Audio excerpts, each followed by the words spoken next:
네. 저 커피 지금부터는 아주 편안한 시간으로 들으시면 됩니다.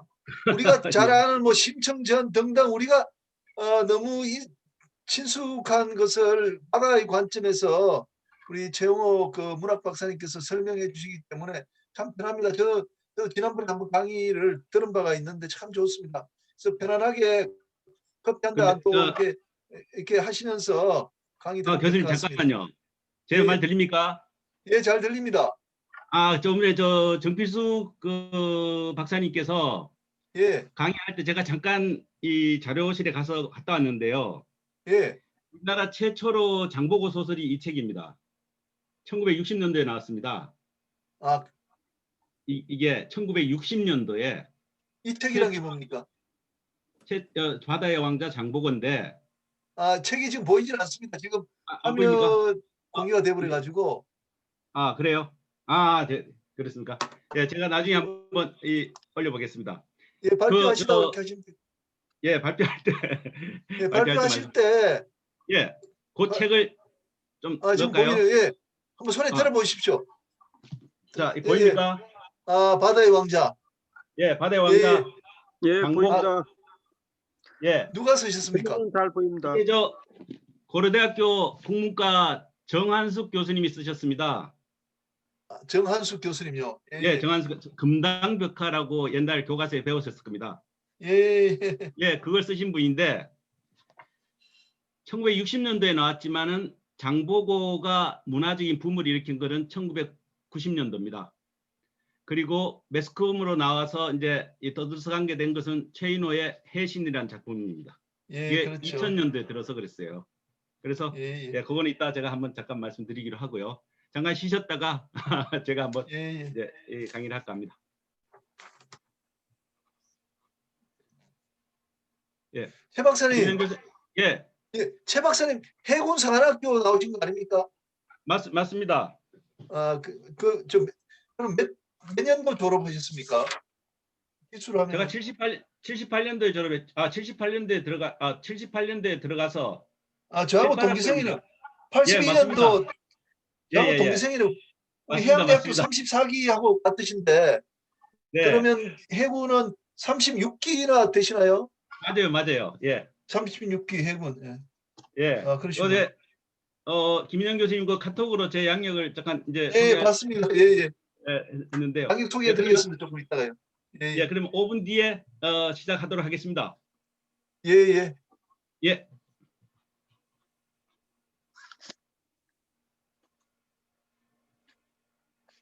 임 교수님. 예. 여기 석도 법화원에 한번 갔나요? 여기 장보고. 저는 아직 못 갔습니다. 거기 한번 꼭 가보세요. 예. 거기 가봐야 이제 장보고에 대한 모든 그 기록들이라든가 이렇게 있는데 중국어를 잘 하면 거기 가서 진짜 장보고의 그동안의 그 활동 이런 것들이 다 기록이 돼 있더라고요. 거기를 꼭 한번 가볼 필요가 있는 것 같아요. 회원님들이. 예. 완도를 가보셔도 됩니다. 완도에도 장보고 기념관이 있고 거기에 많은 것이 잘 집대성되어 있기 때문에 거기도 가보시면 도움이 됩니다. 예. 이제 제가 좀 그 시간이 있기 때문에 좀 말씀드리면은 물론 이제 장보고 대사는 한 9세기 때 활동했지 않습니까? 800년도에. 근데 그 7세기에 600년대 그 문무대왕이 신라를 통일하고 나서 그 병부 안에 들어있던 그 성부를 독립시켰더라고요. 성부, 배선자 성부인데 그래서 아마 그때는 신라가 영토가 이제 좀 한반도 이거 오른쪽에 치우쳐 있다가 백제고구려를 이제 다 통과하니까 바다가 중요하다 해서 이제 독자적인 성부를 그렇게 만든 것 같습니다. 그러니까 아마 그 신라가 그 성부, 지금 말하면 해양수산부나 해군 그걸 합친 기록인 것 같은데 그렇게 하면서 한 100년, 200년 지났기 때문에 그때 이제 그 기런 뭐 조선술이라든지 해군이라든지 해운이라든지 이런 것들이 결국 이제 장보고 대사를 낳은 그 원동력이 됐지 않나 그런 생각이 제가 조금 들었습니다. 저 문무대왕 지난번에 김현영 교수님 거기 갔다 오셔서 쓴 글을 봤는데 예. 문무대왕 신라에서는 나중에 선부를 만들었죠. 근데 그 이전에 해양 조선 모든 기술을 갖고 있었던 것이 백제거든요. 백제입니까? 백제의 유업을 이어받아야 된다. 그런 의미로 그 선부를 만들었지 않았는가 생각이 되고, 결국은 장보고 대사도 백제 유민 출신입니다. 그러니까 예. 그것이 누적되어 있던 기술이 그렇게 발현됐다고 볼 수가 있고, 그 백제 사람들에 의해서 전수되었던 기술이 또 이어지는 것이 고려고 그렇습니다. 고려죠. 예. 박사님, 제가 그 질문이 하나 있는데, 아까 이제 그 노산 항로, 황해 횡단 항로, 동진화 사단 항로 이렇게 그림 보여주시지 않습니까? 네네. 그 항로는 이제 근거가 어디에서 출발하는 거죠? 근거가요? 그때 그런 항로가 있다는 것이요? 그 항로가 있었는데 대양 항해할 능력이 그렇게 충분치 않기 때문에 예. 이게 연근의 항로를 따라서 올라가다가 황해도 예. 북쪽에서 다시 위로 올라간 게 노산 항로고, 거기서 처음으로 대양 횡단을 시도해 봤죠. 그런 것이 이제 그래서 그 청도로 가는 적산포로 가는 그런 거고, 예. 상하이 쪽에 연결하는 길은 그렇게 많이 활용된 항로는 아닙니다. 그러니까 근데 제가 궁금한 예, 건 예. 그게 뭐 어떤 근거가 있을 거 아닙니까? 어디에서 아, 어떤 역사서에 물론이죠. 근거하는. 그럼요. 예. 우리나라 그 선박 항해에 관해서 써 있는 논문이 많이 있고, 그런 예. 논문을 제가 쭉 참고했는데 이 제 책의 그 출처는 전부 다 밝혀져 있습니다. 예. 그거 보시면은 고대 항로에 대해서 상당히 많은 지식을 얻을 수가 있는데, 정말 제가 지금 봐도 깜짝 놀랄 만큼 이 항해술이 뛰어났다고 볼 수 있어요. 예. 그래서 우리가 이제 다음 주에 이진환 교수님이라고요. 다음 주에 네, 이진환 교수님이라고 고려대학교 이 역사학과 교수님이신데 고려사 네네. 전공이십니다. 그래서 아, 예, 고려시대 예. 때의 해운에 대해서 설명을 해주실 겁니다. 도움이 되실 겁니다. 자, 좋죠. 그러면 지금부터 우리 최모 교수님을 모셔서 네, 해양문학 작품을 보는 제3의 눈, 이렇게 오늘 재밌는 시간 갖도록 하겠습니다. 최 박사님 부탁드리겠습니다. 네, 그리고 안녕하세요. 잠깐 최 박사님 그 이력을 저한테 보내주셨는데 이건 제가 이제 단톡장에 올려드리도록 하고요. 최 박사님은 우리 해양대학으로 말하자면 이제 34기 즉 1982년에 졸업하셨고 우리 해군에 또 근무하시다가 문학에 또 이렇게 관심이 많으셔서 고려대학교 들어오셔서 고대에서 문학 박사 학위를 받으신 분이에요. 아마 해군이나 해운 중에서 이렇게 문학 박사 학위를 받고서 해양 문학에 대한 비평을 하시는 분은 유일하실 겁니다. 박수 부탁드리겠습니다. 안녕하십니까. 조금 전에 그 정필수 교수님께서 박사님께서 옛날에 제가 KMI 가서 한번 인사를 드렸던 것 같습니다. 그 이정욱 그때 원장님도 계시고, 예, 그때 그 무렵이었습니다. 그런데 방금 중요한 말씀을 하셨는데, 그 장보고 같은 경우는 신라 사람이지만 사실은 백제의 그 마인드를 가지고 있었다. 굉장히 중요한 얘기입니다. 저도 그걸 전적으로 공감하고요. 그 다음에 이 책은 아까 말씀드린 것은 고려대학교 국문과의 정한숙 교수님께서 경향신문 1960년도 폐간될 때 그때 복간 기념으로 신문에 1년 한 반 정도 연재했던 겁니다. 그래서 그 문서 창고에 가서 제가 발굴해서 책으로 만든 겁니다. 여기에는 뭐냐면 아까 염장에 의해서 장보고가 이제 돌아가셨다 이런데 사실은 제가 봤을 때는 염장 한 사람이 아닙니다. 그 당시 이 장보고의 이 개척 정신에 있는 그 마인드가 겁이 났던 신라의 전체적인 권력 세력들이 염장을 시켜서 해했던 것이지 염장 한 사람은 아니었다고 저는 생각합니다. 그게 결국은 해금 정책하고도 해방 정책하고도 같는데요. 해방은 바다에서 오는 것을 막는다는 뜻이 아니라 우리가 바깥으로 나가지 못하게 만든 해금이나 마찬가지였습니다. 그러니까 그만큼 우리가 폐쇄적이었던 것이죠. 네, 그런 얘기를 좀 말씀드리고요. 그리고 아까 아주 중요한 개념 중에 하나가 실크로드는 길이 아니다. 역참과 역참을 연결시키는 그 노선이다라고 말씀하시는데 그건 저는 오늘 굉장히 중요한 개념을 배웠습니다. 예, 이 얘기는 뭐 나중에 또 따로 할 기회가 있을 것 같고요. 선장 출신이고 동시에 법학자이시고 동시에 수필가이신 김인현 교수님의 이 올라운드 플레이에 제가 초대가 됐습니다. 그래서 김인현 교수님의 제 수필집을 옆에 두고 있는데요. 반쯤 읽었습니다. 그래서 나중에 이 수필이라는 것 자체가 왜 해양하고 연결되는가 이거는 다음에 언제 제가 말씀드리기로 하고요. 오늘은 허리띠 풀어 놓으시고 이 한번 저 문학 작품을 해양 문학 작품을 어떻게 봐야 될 것인가 이 부분을 제가 한번 간단하게 한번 말씀을 올리겠습니다. 저는 제가 생각할 때 이런 해양 문학 속에 있는 바다는 아직까지 펼쳐지지 않은 미지의 텍스트라고 생각합니다. 아까 말씀드린 대로 코로나19 시대입니다. 이게 우리한테 주는 역설은 뭐냐면 접속은 무한대로 하되 접촉은 최대한대로 삼가하라는 뜻입니다. 이게 얼마나 역설입니까? 이 역설을 보여준 영화가 사실은 1994년도에 나왔습니다. 한석규하고 이 전도연이라는 이 배우가 한 사람은 음악 PD고 한 사람은 연인인데 뭐 방청객이죠. 저 방송 청취자죠. 두 사람이 이 주고받는 대화 속에서 이 두 사람은 그 공간에서는 너무나 잘 압니다. 그러나 사실은 밖에 나오면 이렇게 옆을 지나가도 서로가 서로를 모릅니다. 익명으로 존재하니까. 그러나 이 두 사람이 마지막 이 컷이 이 영화 감독의 최대의 작품인데요. 이 두 사람이 가장 가까이 있는데도 사실은 보는 방향이 서로를 보지 않습니다. 그런데 이 마지막 엔딩 이 컷이 왜 중요하냐면 바로 이 두 사람을 뒤에서 다른 사람들이 보고 있다는 겁니다. 요 관점을 이 한 장면에 담았다는 것은 이거는 대단한 이 시그널이거든요. 그래서 이게 1994년도에 나온 접속이라는 영화인데 이 제목이 재밌습니다. 제목이 컨택입니다. 컨택. 접촉이죠. 그러나 왜냐? 이 감독이 바로 접속이면은 커넥트라고 해야 되는데 컨택이라는 것은 이 두 사람이 언젠가는 만날 것이다라는 그런 가정 속에서 그 제목을 달았다고 저는 생각합니다.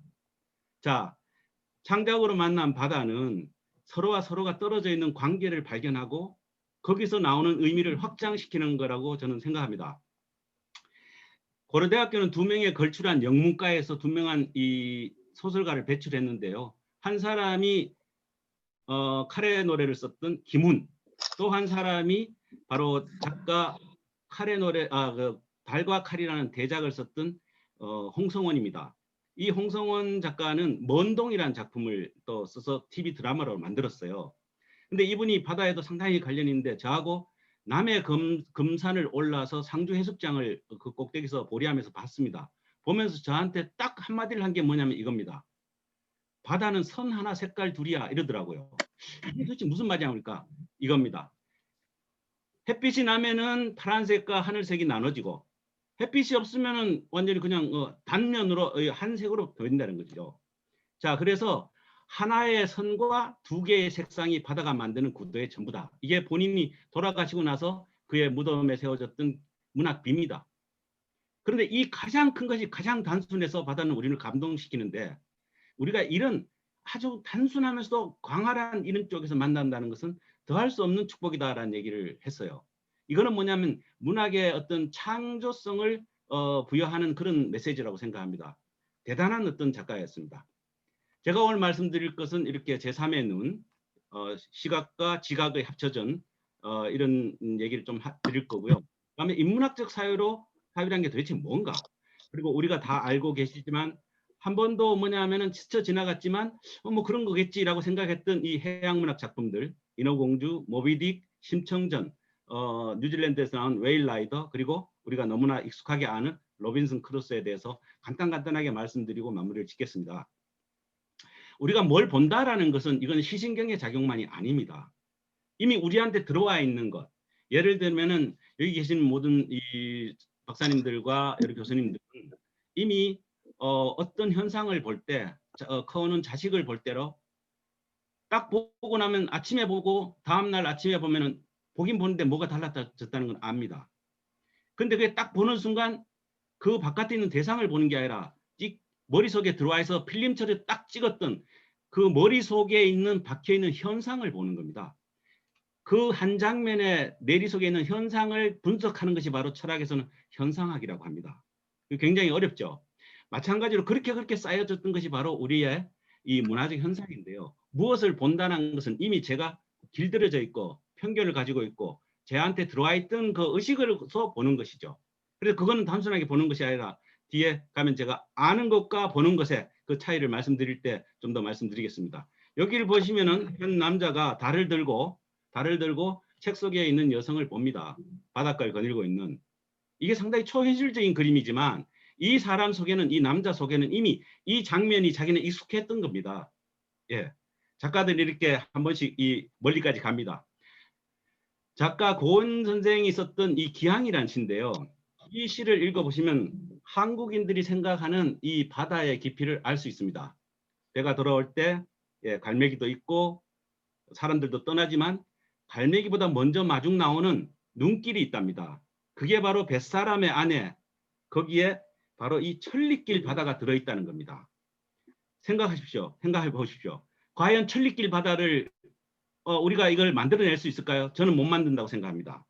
수많은 사람들이 왔다 갔다 하지만 이 아내가 남편이 바다에 나가서 얼마나 많은 고기를 잡아올까, 얼마나 많은 물동량을 치러오면서 안전항해를 했을까, 그거 기다리다가 애타다가 죽습니다. 그래서 바다로 나간 사람한테는 돌아와 봐야 아니까, 안전항해라는 말을 쉽게 부인들은 못합니다. 와봐야 아니까. 그래서 이 천리길 바다는 어떻게 보면 굉장히 뻥이지만 굉장히 그 인간의 심적 고뇌가 담겨 있는 뻥이라고 볼 수 있습니다. 우리는 동양에서는 그러지 않습니까? 서양에는 뭐 해리포터 이야기도 나오지만 우리는 뭐냐면은 백발 삼천척이라고 하죠. 백발이 삼천척 되는 사람은 없죠. 지난번에 김인현 교수님 앞에서 제가 말씀드렸는데 그 해우소가 있습니다. 이 사찰에 가면은. 그래서 제가 물어봤어요. 선생님, 해우소가 깊이가 얼마입니까? 이러니까 수많은 많은 분들이 다녀가시니까 최 교수 아침에 응 하면은 저녁에 뚝 해. 이건 상당히 뻥이지만 우리가 굉장히 시사하는 바가 많죠. 그만큼 잣대로 재기는 어렵지만 충분히 그걸 이해할 수 있는 그런 얘기입니다. 이 천리길 바다라는 것은 단순하게 패덤이라든가 칡심이를 내려서 잴 수 있는 그 깊이는 아니죠. 자, 그러면 이것을 예술로 제가 잠깐 보겠습니다. 이거 폴 세잔의 유명한 이 정물화인데요. 다 보셨을 겁니다. 이 보면 뭔가 이게 뭐 대단하냐, 여기서 큐비즘이 나왔다는데 뭐가 대단하냐, 보시면 이런 부분이 이상합니다. 왜냐하면 저 항아리의 주둥이가 이래 보이면 당연히 이 밑에 있는 밑에 있는 그 제일 밑바닥도 이만큼 원이 앞으로 튀어나와야 됩니다. 그런데 이것을 보는데 또 이게 더 안 보여요. 그리고 햇빛이 들어오는데 여기서 들어오는지 오만 데서 다 들어옵니다. 자, 이거는 뭐냐? 알고 있는 것과 눈으로 보는 것을 같이 만들어 놨다는 겁니다. 그러니까 보고 있는 것과 알고 있는 것을 딱 합작품을 해놨는데 뭔가 엉성하지만 우리가 사물을 볼 때 그렇지 않느냐. 제가 김인현 교수님을 옛날에 뵀지만 최근에 와서 잠깐 뵈면서 뵀습니다. 그러나 다시 제가 서너 번째 뵈면은 또 다를 겁니다. 왜? 제가 이미 알고 있고 글까지 읽었으니까 교수님의 한마디는 이게 이런 거구나. 여기 있던 정필수 교수님 박사님 같은 경우는 아마 오늘 제가 물류하면서 이렇게 이 핵심을 찍어주신 것은 300페이지짜리를 이렇게 짧은 시간에 요약하는 건 처음이거든요. 그래서 물류에서 이 흐름을 어떻게 봐야 되는구나 알겠다 생각이 들었어요. 자, 그렇다면 우리는 알고 있는 것과 직접 눈으로 보는 것, 이 두 개 짬뽕해가지고 늘 제 삶 속에 쌓인다는 겁니다. 그래서 이게 시지각적으로 인식한다는 것이 바로 전 제3의 눈이라고 생각하고요. 자, 이걸 조금 더 제가 더 구체적으로 하겠습니다. 이 벨라스게스라는 유명한 이 작가인데요. 이 사람이 스페인 쪽의 작가였는데 펠리페 4세의 명령을 받고 이 공주를 그리라는 그림을 그리라고 명령을 내립니다. 요 사람이 펠리페 4세인데 근데 이게 1656년에 만든 작품인데요. 작가 벨라스게스는 누구냐? 화가는 요 사람입니다. 요 사람. 자, 그러면 이게 볼까요? 이 작품에 아무것도 이게 위대하게 만든 게 아니고요. 바로 시선입니다.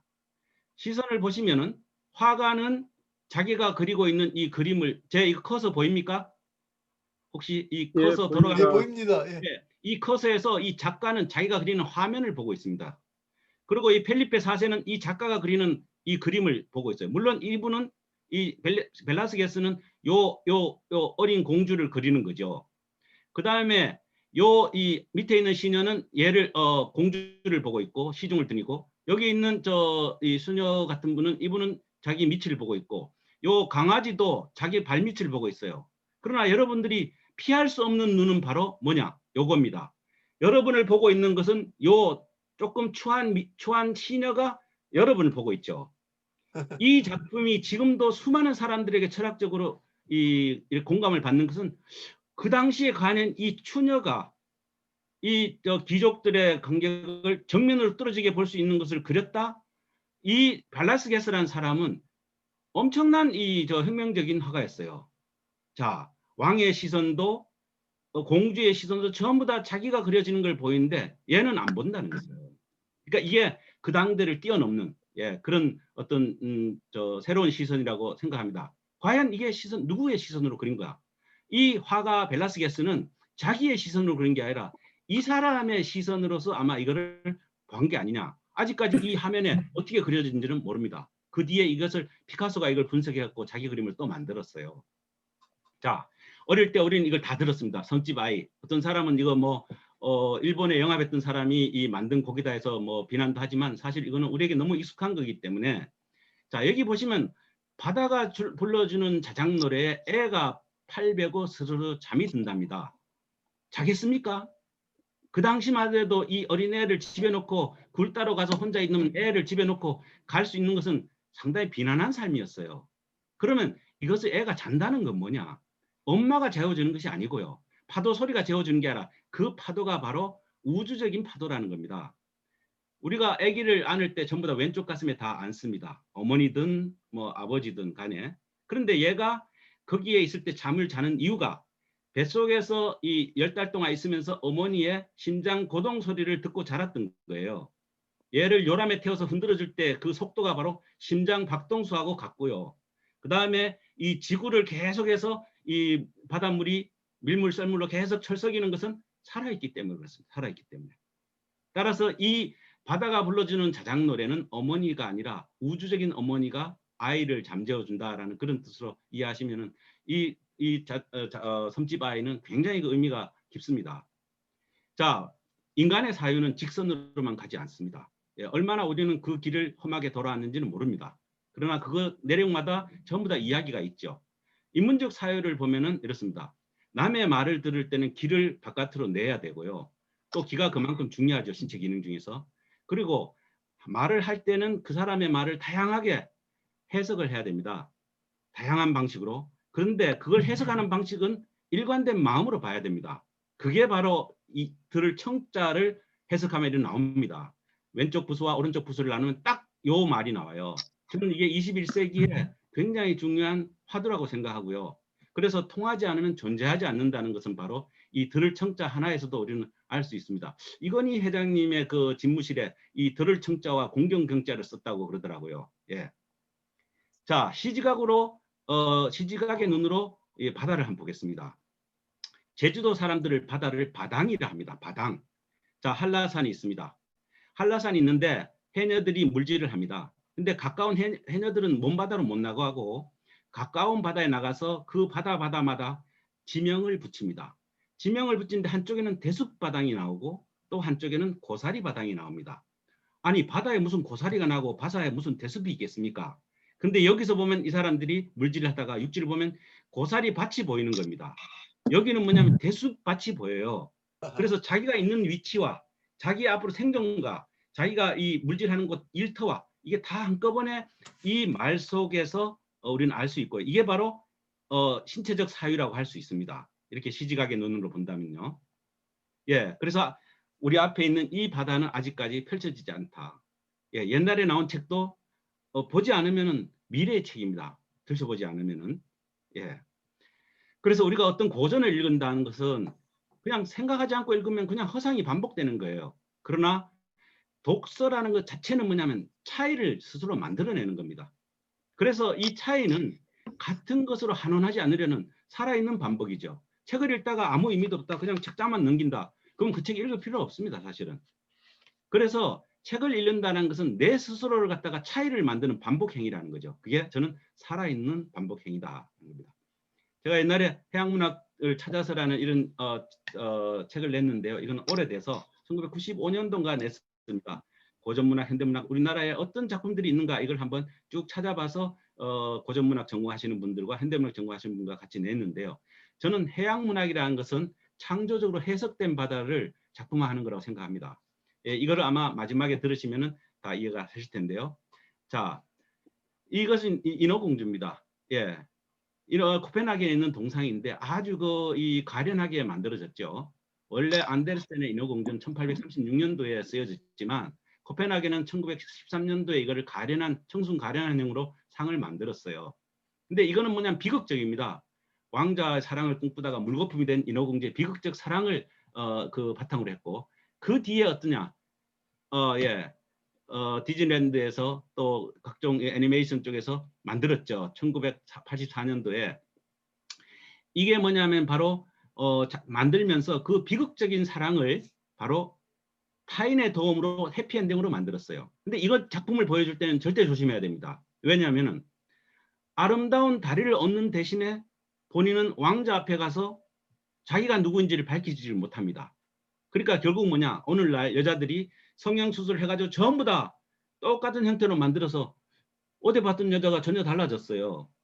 그런데 자기 존재의 정체성을 외형에다 두면 어떻게 되냐, 증명할 기회가 없는 거예요. 넌 누구니? 옆에 자는 부인, 심지어는 그런 얘기도 나오는데 너 자고 일어나면 내 부인인가? 이런 얘기까지 농담처럼 나오는 이유가 바로 모두가 그 기계적으로 만들어진 자기의 그 고유한 아우라는 생략한 채, 다만 이 인어공주의 그 애니메이션판은 해피엔딩으로 끝날 때 여기에 타인의 도움으로 이 인어공주가 왕자하고 해피엔딩으로 끝난다는 것을 매개 역할을 해줍니다. 그러나 우리나라의 박항수 감독이 만들었던 이 인어공주가 있습니다. 이 인어공주는 여기에 그림에 보시면은 박해일 씨하고 전도연 씨가 나오는데 여기에 옛날에 아버지와 자기를 낳아준 어머니입니다. 이 사람이 이제 두 배역으로 나오는데 딸인데 맨날 아버지가 보니까 어머니의 지청구 소리만 듣고 살아요. 그래서 이 딸이 볼 때는 우리 아버지는 옛날 어머니하고의 그 애틋한 사랑이 없나? 이거를 찾아가는 그 판타지 속으로 들어갑니다.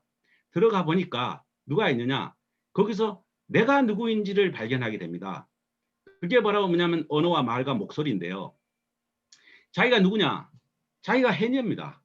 해녀인데 여기 이 우체부에게 필이 꽂혀가지고 접근하려는데 말을 못해요. 왜? 말을 그냥 사랑한다 소리도 못하고 편지를 써요. 근데 말을 모르고 글을 모르니까 편지를 누구냐?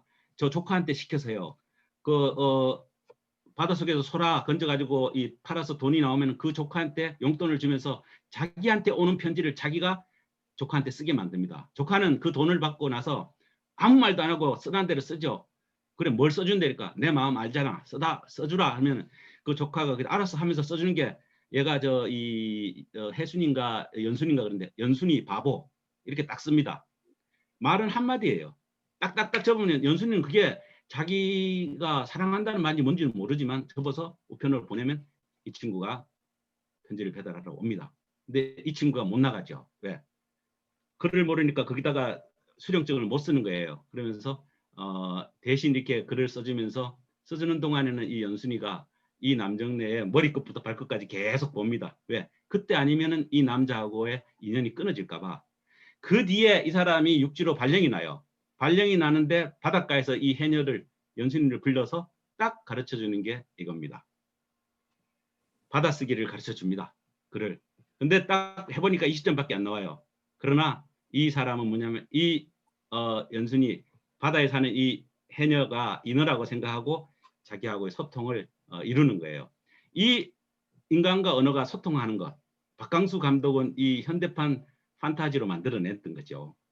그래서 이 전도연 씨가 마지막에 자기 어머니인데 고도심이 이제 자기 어머니인데 과연 바다를 떠난 인원은 어디에서 삶의 바다를 찾았는가? 사실은 제가 여기에 이 미투 때문에 그런 거 못 올리는데요. 고도심 씨가 육지로 올라가는 해녀가 인어가 갈 수 있는 물의 장소가 바로 뭐냐? 목욕탕 때밀입니다. 그래서 첫 장면이 목욕탕에서 등 밀어주고 돈 세는 장면이 딱 나오는데 거기서 해녀의 숨비 소리 같이 콱 하는 소리가 나와요. 근데 그런 장면들이 이 영화에서는 바로 이런 판타지와 이걸 뛰어넘으려고 하는 현대판 인어공주를 만들어냈던 것이죠. 예. 자, 바다의 이미지는 여러 신화와 상품 미학으로도 있는데요. 여러분들이 아마 뭐 자주 가시는 이 별다방 스타벅스가 있습니다.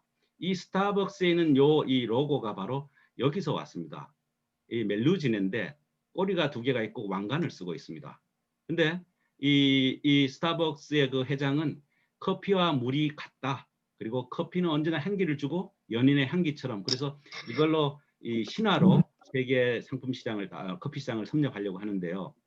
여기는 폭력성이 사실은 감춰져 있습니다. 여기를 보면 이 커피의 로고에 여기 멜루지네가 사실은 음부가 보입니다. 이것이 그러니까 이것까지 보여주면서 장사를 하다가 안 되겠다 싶어서 그 머리로 그거를 가리고 요만큼 잘라낸 겁니다. 하부를 잘라내서 만든 게 지금의 스타벅스예요. 이 스타벅은 뭐냐? 뒤에 나오는 모비딕에서 미지의 세계로 안내하는 항해사의 이름이 스타벅입니다. 그래서 이 이미지의 폭력성을 줄이고 신화를 상품화해서 장소의 자기화를 만드는데, 이 장소의 자기화라는 건 다른 게 아니라 이런 프랜차이즈점에서 특히나 스타벅스 같은 데서는 커피를 사가지고 금방 나오는 게 아니고요. 명동 한가운데서 자기가 커피 6,000원 내고 스타벅스 한 잔 사가지고 그 공간을 쓰고 나오는 겁니다. 지금 코로나 때문에 뭐 그건 어렵지만요. 그러니까 이 스타벅이라든가 프랜차이즈점에서는 뭐냐, 커피라는 그 상품을 갖다 놓고 거기서 자기가 노트북을 갖다 놓고 하루 종일 앉아서 공부를 하든 뭐든 하든 업무를 보든 간에 그 공간을 산다는 개념으로 이해하시면은 이 비싼 이유도 아시게 될 겁니다. 그리고 불편하죠. 자기가 뭔가 자기가 다 치워야 되니까. 예, 지금의 우리는 한 사람의 한 존재는 매 순간 어떤 걸 보고 판단하고 선택합니다. 지금의 어떤 나이가 50줄에 있다면 50줄까지 자기가 보고 배우고 느낀 것을 다 판단하고 축적된 것이 바로 자기입니다. 지금의 자기입니다. 여기 보시면 빈센트 반 고흐인데요. 고흐가 이 고흐도 맞지만은 이 귀가 잘린 고흐도 고흐입니다. 그러면 여기 들어와 있는 계시는 선생님들이라든가 여러분들이 수강하시는 분들이 내가 아닐 수 있는 방법이 뭐냐? 내가 귀를 자르고 내가 손이 하나 이렇게 갑작스럽게 뭐 다쳤다. 그럼 나는 난가? 나지요. 그럼 나의 뭐가 바뀌면 진짜 내가 없어지고 새로운 존재로 태어나는가? 그거는 굉장히 철학적으로도 그렇고 의문입니다.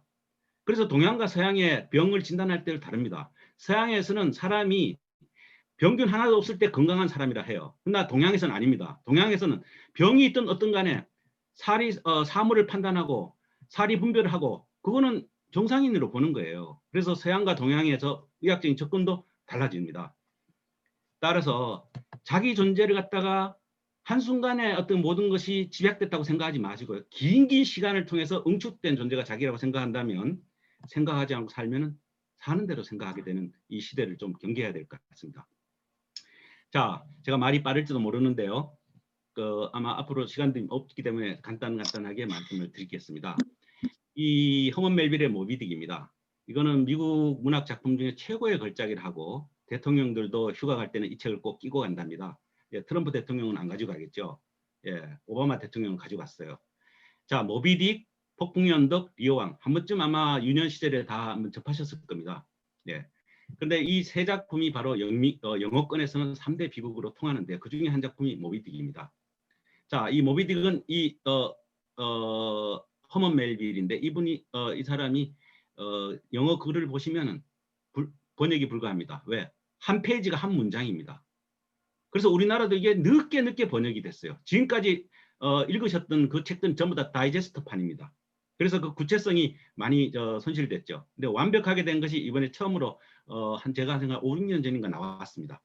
줄거리는 간단합니다. 이슈마엘이라는 한 사람이 피커드호라는 고래잡이 배를 타고 태평양에 나갔습니다. 나갔다가 광기에 집착된 에이헙이라는 선장이 거대한 고래 모비딕을 쫓다가 고래하고 부딪혀가지고 배가 파산하는 바람에 선장을 포함한 모든 뱃사람 동료들은 다 죽고 홀로 살아남아서 와서 썼던 게 바로 이 해양 체험담이 바로 모비딕입니다. 이 모비딕은 그러면 이 간단한 건데 모비딕은 지금도 이해가 불가능해요. 왜? 살아있죠. 어떻게 이러냐? 어떻게 해석하냐? 어떻게 평가하느냐에 따라서 이 작품은 전혀 다른 차원으로 읽혀집니다. 우선은 피커도 자체가 뭐냐? 선상이 산업화가 목적이죠. 1차적으로 고래를 잡아서 어둠도 밝히고 기름을 짜서 또 다른 쪽으로 쓰고 또 이 영양 보충도 하고 예 그렇습니다. 그 다음에 자연 정복이라는 게 있죠. 그리고 이것이 그 당시 군대화를 이루는 계기가 됐어요.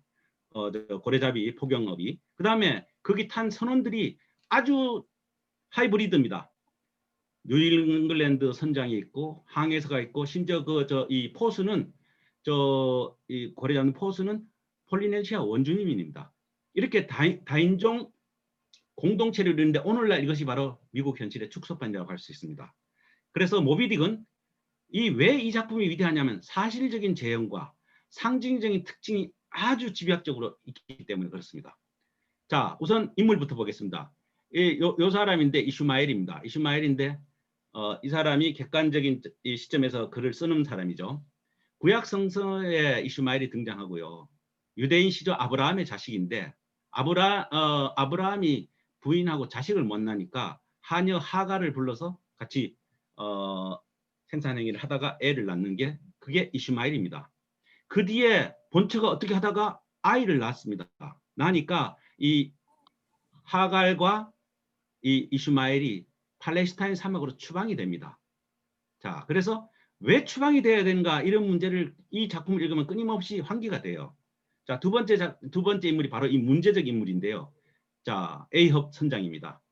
미친 과부의 아들이고 한쪽 다리를 잃어서 참 목발을 하고 있고 그럼에도 불구하고 끊임없이 운명에 도전을 합니다. 대결이 없는 것은 살맛이 없대요. 뭐 조폭 집단도 아닌데. 그렇지만 결국은 자기 스스로가 비극적 종말을 택합니다. 그러면 이 작품을 읽다 보면 왜 스스로 우리가 이 사람이 비극적 종말을 택하는가? 퀘션 마크가 찍히지 않을 수 없어요. 자, 그 다음에 이제 뭐냐면 이 퀵퀵이라는 사람인데 퀵퀵은 이 사람은 뭐냐면 폴리네시아 원주민입니다. 그런데 보시면 몸에 다 문신을 새기고 있어요. 그리고 아주 그럼에도 불구하고 순수한 인간성을 추구하는 사람이에요. 그러면서 자기 원주민의 그 문화를 보다는 기독교 문명을 알기 위해서 고향을 떠나서 미국 포경선으로 밀항했던 사람이에요. 왜 이 원주민이 다른 종교의 문명을 갈망하는가? 자, 이런 문제가 있어요. 그 다음이 이 사람들이 타고 갔던 고래잡이입니다. 이게 바로 포경선 피커도인데 이게 바로 문제적인 선박입니다. 미 북동부 커네티컷강 그 주위에 살던 인디언 부족의 이름에서 유래했는데요. 유럽 출신인 백인 식민자들이 전투를 해가지고 이 인디언 종족을 완전히 뭐냐면 전멸을 시킵니다. 비록 소규모 전이고 전면전이었지만 민족 선멸전이고 여자와 아이들까지 완전히 몰살시킨 민족 말살 전쟁입니다. 이 민족 말살 전쟁, 즉 전멸한 인디언 부족의 이름을 부여받은 포경선이 광기 어린 복수를 위해서 흰 고래를 추적한다. 그럼 이 흰 고래는 도대체 뭐란 말이냐? 라는 것이 문학 전공자들에게 굉장히 큰 화두입니다. 심지어 이게 백인 아니냐? 이런 얘기까지 나오고 있고요. 자, 그래서 이 모비딕을 보면은 다민족 국가인 미 합중국, 부족 말살 전쟁의 비극, 누구도 은폐할 수 없는 이 역사적 사실을 하나로 설명할 수 없는 다층적 복합적 의미가 있습니다. 그렇다고 우리가 어디에 터놓고 말을 할 수도 없어요. 예. 그래서 이 포경선 피커도 이름이 암시하듯이 그러면 이걸 얼마나 우리가 깊이 인식해야만이 모비딕의 소설의 의미와 가치를 선별할 수 있느냐. 그거는 해석의 방법에 따라서 이론에 따라서 다 다르게 나타납니다. 그러면 왜 허먼 멜빌은 왜 명시하지 않고 암시로밖에 얘기할 수 없었느냐. 그걸 알기 위해서는 우리가 이게 몇 년도입니까? 1990년도에 만들어졌는데요. 케빈 커스터너가 감독하고 주연하고 또 제작했던 이 영화, 이 늑대와 춤이라는 영화가 있습니다. 아마 보신 분도 계시지만 안 보신 분들이 계실 텐데 이거는 내용이 간단합니다. 미국 국경수비대 이 존 덤버가 파견 명령을 받고 가다가 라코타족 인디언을 만나서 거기서 늑대와 춤이라는 이름을 부여받고 자기가 미국 장교의 옷을 벗어버립니다. 그리고 이 인디언들과 동화되는 과정을 그렸어요. 그 뒤는 그냥 떠다는 장면만 그렸지 더 이상 그걸 깊숙하게 들어가지 않은 것이었는데요. 여기 보면은 이 작품에는 이름이 희한하게 나옵니다. 주먹 쥐고 일어서, 머릿속에 부는 바람, 10마리의 곰, 발로 차는 새. 이게 전부 다 인디언들의 이름입니다. 이게 뭐냐면 주먹 쥐고 일어서는 뭐냐면 자존심을, 어떤 여자가, 백인 여자가 잡혀왔는데 이 인디언들이 보니까 계속해서 이 여자가 뭐냐면 말을 걸 때마다 올라서서 남자들이 주먹으로 치고 하니까 아, 쟤는 일어설 때 주먹으로 치는구나. 그래서 주먹 쥐고 일어서고, 또 어떤 친구는 머릿속에 바람이라는 것은 뭐냐면 지혜가 계속 나오는 거예요. 뭘 한마디 얘기하면 새로운, 이게 부족장을 얘기하고, 10마리의 곰은 힘을 얘기하고, 발로 차는 새는 날렵한 인디언들의 남성을 얘기합니다. 자, 여기서 케빈 커스터너, 이 존 던바라는 중위는 왜 이게 동화하게 되는 것은 바로 이 장면입니다. 들소들을 사냥을 가는데 백인들이 와서 뭐냐면 몽땅 다 총을 쏘고 죽입니다. 잡아가는데 거기 있는 껍데기는 싹, 가죽은 딱 벗겨놓고, 몸뚱이는 그냥 내고 이 가죽만 벗겨서 갑니다. 그런데 그걸 가면서 추장이 불쌍한 사람들이다라는 얘기를 해요. 존 던바로서는 충격을 받았어요. 왜 불쌍하냐니까. 아니, 고기는 육신을 위해서, 이 외피는 우리 영혼을 위해서 먹고 입고 해야 되는데 어떻게 백인들은 저렇게 신이 창조한 이 세상에서 왜 저렇게 분리만 시키고 저걸 버리고 가는지 모르겠다. 거기서 존 던바는 완전히 문명에 대해서 새로운 어떤 이해를 하게 돼요. 그래서 문명은 길들여지지 않은 자연에 동화될 수 있는가. 그래서 거기서 생태적 삶, 이런 부분에 대해서 포용과 배제까지를 나눠보게 됩니다. 조금 더 깊이 들어가면은 지금의 시애틀, 거기에는 수아미족 인디언이 있었는데 그 시애틀 주장이 미국 독립 200주년 때 편지를 보냈던 게 미국에서 발표를 합니다. 발표를 하는데 거기에 이제 미국의 피어스 대통령이 땅을 팔아라, 이 편지를 보냈죠. 보냈는데 거기에 대한 이 시애틀 주장의 편지입니다. 자, 어떻게 나오냐면 그 중간에 딱 이런 말이 나와요. 어떻게 당신은 땅의 온기와 하늘을 살 수 있습니까? 우리한테는 그게 생소하다는 겁니다. 당신이 원하는 그 반짝이는 물, 이런 것도 우리 소유하고 있지 않은데 그걸 어떻게 팔 수 있느냐? 그리고 이 땅은 우리의 일부고 이 땅은 또 우리의 일부고 우리는 이 땅의 일부다. 그런데 이걸 어떻게 사고 팔 수 있습니까? 이런 얘기를 합니다. 자, 그 뒤에 바로 존 던버가 생각했던 그 말이 나옵니다. 나는 야만인이라서 빨리 생각할 길이 없는데요. 대평원에 썩어가고 있는 물소를 본 일이 있는데 그게 바로 뭐냐면 몸뚱이만 나고 껍데기는 벗겨가고 몸뚱이만 남아있는, 그걸 봅니다. 레버란트라는 디카프리오가 나왔던 레버란트라는 영화에도 바로 이 들소 사냥을 하고 난 뒤에 가죽만 벗겨가는 그 장면이 나오죠.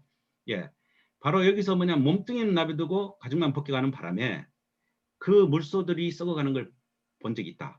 백인들이 그걸 총 쏘고 나서 다 버려도 똑같다. 오늘날 제가 왜 이런 얘기를 하냐면 이게 오늘날 바로 여러 가지 노예상들도 그 동상들을 다 목을 끌어내리고 다 그래 하지 않습니까? 그게 지금 전 세계적인 추세라는 거예요. 그만큼 생태적인 마인드가 지금 새롭게 재해석되고 있다는 겁니다. 바로 시애틀 주장이 보냈던 것은 사실은 거기 미국 대통령한테 보냈던 것이 아니라 사실은 우리 문명사회에 던지는 큰 메시지라고 볼 수 있습니다. 자, 그럼 다시 돌아와서 허먼 멜빌의 모비딕을 보면요. 왜 멜빌은 암시만 했을까? 이 흰고래 모비딕은 뭘 상징을 하느냐? 아마 대부분 그러실 겁니다.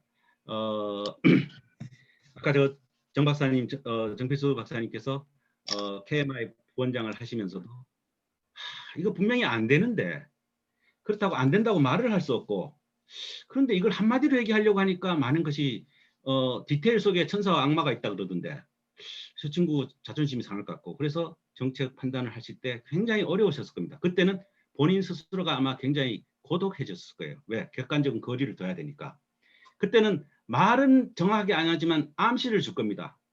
마찬가지입니다. 그 당시만 하더라도 허먼 멜빌이 미국의 어떤 그 폭력적인 이런 어떤 수치스러운 과거에 대해서 얘기를 할 수 있었을까요? 못했을 겁니다. 그래서 복잡 미묘한 것을 말을 할 때는 단언하기 어렵다는 겁니다. 예, 그래서 암시를 줬는데 암시를 수용하는 사람은 암시의 공유자가 되고 그거는 의미의 공유자가 되고 결국은 그 공유는 정치성을 갖게 된다는 겁니다. 자, 허먼 멜빌에서 이 멜빌의 모비딕에서 제가 제일 좋아하는 이 대목인데요. A업 선장이 했던 말입니다. 이거는 뭐냐면은 그 키커드 호의 그 마스터에다가 그 말을 박으면서 했던 말입니다. 너희들 중에서 모비딕을 제일 먼저 발견한 사람한테는 내가 이 그 말을 주겠다. 그러니까 밑에 있던 선원이 묻습니다. 선장님, 요즘 말로 하면 아니 뭐가 그렇게 그 필이 꽂혀가지고 그 다른 고래도 있는데 그 모비딕에 왜 그렇게 광기 어린 집착을 합니까? 그러니까 바로 이 얘기를 했죠. 이 세상에 보이는 모든 사물들은 마분지 가면이다. 거기는 계획적인 어떤 힘이 가면 뒤에서 은밀히 움직이고 있다. 그런데 우리는 거기에 갇힌 수인이다. 이걸 쳐부수지 않으면 절대로 자유로워질 수 없다. 그러니까 나한테는 내가 태양이라도 쳐부수겠다. 모욕하지 마라. 그래서 진리에는 한계가 없다라는 얘기를 해요. 자, 이 얘기는 왜 그러냐면 내가 말씀드리냐면은 해양 문학이라는 것이 바다만 있는 문학이 아니라는 거죠. 바다를 통해서 사유하고 사유의 모범까지를 적을 수 있는 문학이 해양 문학이라는 거예요. 서양은 이렇게 도전하고 개척하고 어디 가서 식민지를 개척하는 이런 문학이 많습니다. 그러나 한국 문학은 그런 문학이 잘 없습니다. 자, 그러면 모비딕의 문학적 현재성은 어떻게 볼 수 있느냐? 저는 이 부분이 풀려야 된다고 생각합니다. 모비딕을 미친놈같이 쫓는 이 에이허브의 광기가 뭐냐? 그런다면 그 에이허브의 광기를 어떻게든 간에 정상적인 논리로 이해하려고 하는 이 이스마일의 끊임없는 불가해한 것을 이해하려는 이 충동은 또 뭐냐? 그 다음에 모비딕의 실체는 뭐지? 그리고 모비딕에 투영된 이 암호와 상징은 어떻게 이해해야 되지? 이런 부분들이 복합적으로 풀리지 않으면 이 모비딕이라는 작품은 거의 800페이지에 가까운 건데요. 이해하기가 힘듭니다. 그래서 지금도 이 모비딕과 관련해 수많은 얘기들이 많이 나오고 있습니다. 제가 그래서 그 어떤 영문학적인 어떤 문학사적 얘기는 여기서 말씀 올리기는 어렵고요. 이 정도만 저는 모비딕에서 말씀드리고요. 자, 그렇다면 해양 문학은 땅이 끝나는 곳에서 시작하는 문학이 아니라는 것은 대충 이해를 하셨을 겁니다. 여기서 아까 물류도 얘기하시고 해운과 조선은 절대 해서는 안 된다라고 말씀하셨는데 저는 그런 물류는 뭐냐? 그게 컨테이너는 뭐냐? 컨테이너 선에 실리는 컨테이너는 하나는 뭐냐면 저는 길을 싣고 떠나고 문화로 외피를 입고 떠난다고 생각합니다. 자, 그렇다면 그 배에 어떤 항해사가 왔는데 지난번 기항지에서 아들한테 편지도 쓰고 그랬는데 가보니까 애가 집에 가보니까 진즉 공부는 안 하고 맨날 게임만 빠져 사는 거예요. 그 손찌검도 하고 오면서 부인한테 용돈 좀 주라고 주고 왔는데 그 손찌검 했던 게 늘 마음에 걸립니다. 가덕도를 빠져나가고 부산 외항을 지나가고 저 동남아까지 가는데도 아들의 그 손찌검 했던 게 따라옵니다. 자, 그 아버지의 거기에 심정은 항해사의 심정은 육지 겁니까? 바다 겁니까? 그건 아니죠. 거기까지 본질적인 삶의 문제가 같이 가는 겁니다. 그거를 그 좁은 공간에서 어떻게 소화하고 일 속에서 어떻게 이걸 치유하는가를 갖다가 해양문학은 쓰고 있죠. 바다에서 죽고 사는 것만 있는 건 아닙니다. 심청전 잘 알죠? 지금부터 제가 말씀드린 심청전은 아마 조금 충격적일 수도 있을 텐데 한번 보십시오. 효를 강조하는 본보기라고 우리는 들어왔습니다. 근데 효를 강요하는 작품일 수도 있습니다. 이 작품은 왜 그러나 보십시오. 심청이가 인당수에 몸을 던졌어요. 왜 던졌죠? 아버지의 눈을 뜨기 위해서. 좋습니다. 그럼 남경선인들은 왜 생사람을 제물로 바칩니까? 왜 그 사람들은 거기다 제물을 다른 소, 돼지도 있는데 왜 하필 생사람을 거기다 제물로 바치냐고요. 자, 그 다음에 거기 포구에 있는 분들, 뱃일과 하는 사람들, 이 사람들은 비극적 종말을 알면서도 전부 다 외면하고 있었어요. 또 그리고 더 큰 충격은 뭐냐면 왜 다시 살아난 왕비 심청은 곧장 아버지한테 왜 안 갑니까?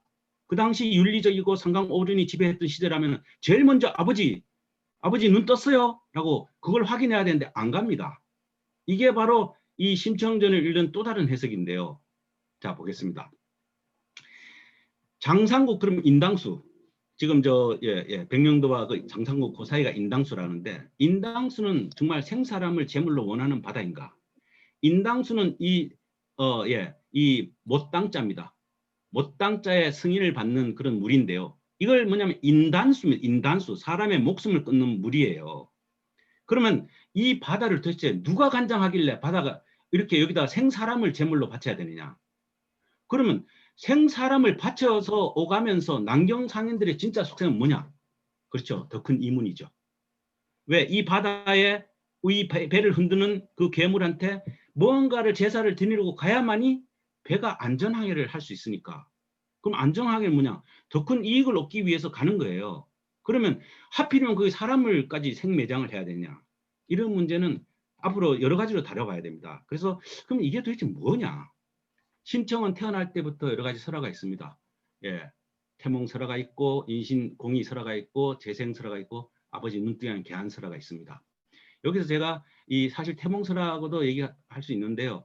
이거는 아마 문학 전공하시는 분들이라면 대충 이해하는데 심청전의 이본이 한 80여 가지가 됩니다. 그 중에 원래 심청은 뭐냐면 천상계 주성선녀 옥황상제를 받드는 성녀였습니다. 그런데 옥황상제가 먹는 술, 술을 관리하는 주성선녀였는데 노군성이라는 병사하고 눈이 맞아가지고 그 술을 다 퍼줬어요. 퍼주다 보니까 나중에 잔치를 하려고 하니까 술독에 술이 비은 거예요. 그래서 이 옥황상제가 요놈들 안 되겠다 해서 지상계로 천상계에서 지상계로 내려보내면서 하나는 딸, 하나는 눈먼 아버지로 내려보내는 거예요. 이게 태몽설화에 있는데 그까지는 제가 이봉고 얘기는 하기는 어렵고요. 자, 그 당시가 상강 오륜이 지배했습니다. 상강은 뭡니까? 동중서가 통치 철학을 하기 위해서 지켜야 될 계율을 얘기했어요. 그러나 상강보다도 오늘날 시대에 더 위대한 건 바로 뭐냐면 이 오륜입니다. 보십시오. 오륜에는 뭐냐면 임금과 신하는 의의가 있어야 돼요. 정의로워야 되는 거고 의의가 있어야 되고 부부는 서로 차이가 있다는 거죠. 아버지와 아들도 친밀성이 있어야 됩니다. 그 다음에 위아래는 뭐냐면 질서가 있어야 되고 친구지간에는 믿을 신이 있어야 됩니다. 그러니까 친구라는 것은 나이가 똑같은 사람이 아니라 뜻이 같은 사람입니다. 그러니까 여기서 의, 별, 친, 서, 신 이게 바로 오늘날 말하는 수평적인 문화입니다. 그러니까 상강 오륜도 모른다 그러면 그거는 상강도 모르고 오륜도 모르는 분이라고 볼 수 있어요. 따로 떼어서 생각해야 됩니다.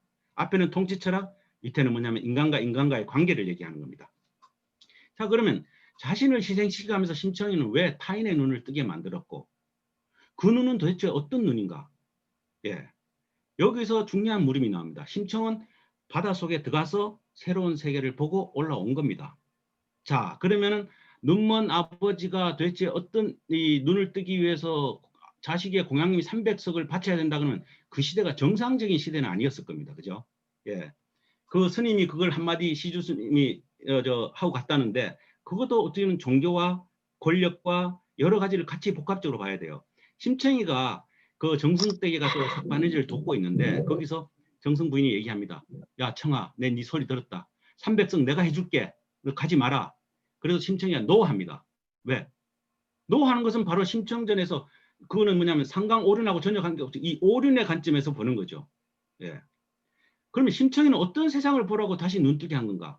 그 당대 현실에서 아버지의 눈을 띄웠다는 것은 기성세대의 눈을 띄웠다는 거예요. 새롭게 보이게. 그러면 심청이가 자극한 것은 다시 봐라. 이 시대가 새로운 세상, 물밑의 세상, 심해를 갔다 와보니까 전혀 딴 세상이 있더라. 라는 것이 혁명적인 어떤 소설이라고 할 수 있습니다. 예. 자, 그래서 작가 연대 미상입니다. 다. 자, 남극의 얼음 조각 밑에 있는 밍크 고래를 찍었던 뉴질랜드 남극청에서 발표를 했어요. 예. 어떻습니까? 이게 얼음같이 보입니까? 하늘같이 보이십니까? 그렇죠. 이거를 똑같이 이거를 본따서 만든 게 바로 중국의 이 장충 감독이 만든 나의 붉은 고래라는 애니메이션입니다. 예, 또 다른 세상이 존재할 수 있다는 거죠. 이거 판타지죠. 그 다음에 지금 뉴질랜드, 호주 쪽에서는 계속해서 이 고래들이 죽고 있습니다. 고래가 죽는 이유에는 아직까지 밝혀지지 정확하게 안 밝혀졌어요.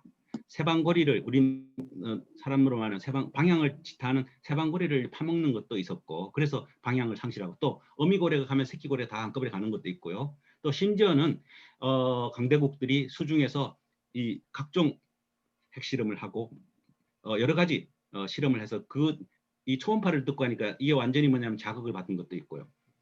아직까지도 어떤 것은 지구의 자전 때문에 이렇게 떼죽음을 한다는 것도 있습니다. 안 풀렸습니다. 이게 아직까지도. 예, 이거를 갖다가 영화로 만든 것이 바로 위키 카로라는 감독입니다. 이 위키 카로 감독은 이번에 그 유명한 뮬랄이라는 뮬랄이라는 영화 감독입니다. 예. 아버지 대신에 여자가 딸이 분장을 해서 남자로서 가서 영웅적으로 싸우다가 나라를 구한다는 그런 얘기죠. 이 두 사람은 원래 작가는 이히마에라는 마오리족 출신이고 위키카르도 마오리족 출신입니다. 이 마오리족 사람들이 영화를 만든 게 바로 웨일 라이더라는 이런 작품입니다.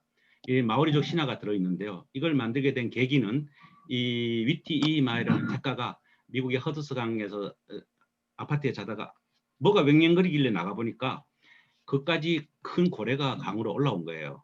그래서 거기에 헬리콥터까지 동원해서 그걸 바다로 돌려보내는 걸 보고 나서 자기의 종족이 바로 마오리라는 것, 그리고 자기의 저 종족의 신이 이 고래라는 것, 고래 타고 온 사람이라는 것을 알게 돼서 그걸 작품화한 겁니다. 예, 간단합니다. 이 작품은 또 역시도 뭐냐면은 이 프롤로그부터 해서 에필로그까지 이 좀 6개의 장으로 되어 있습니다. 이렇게.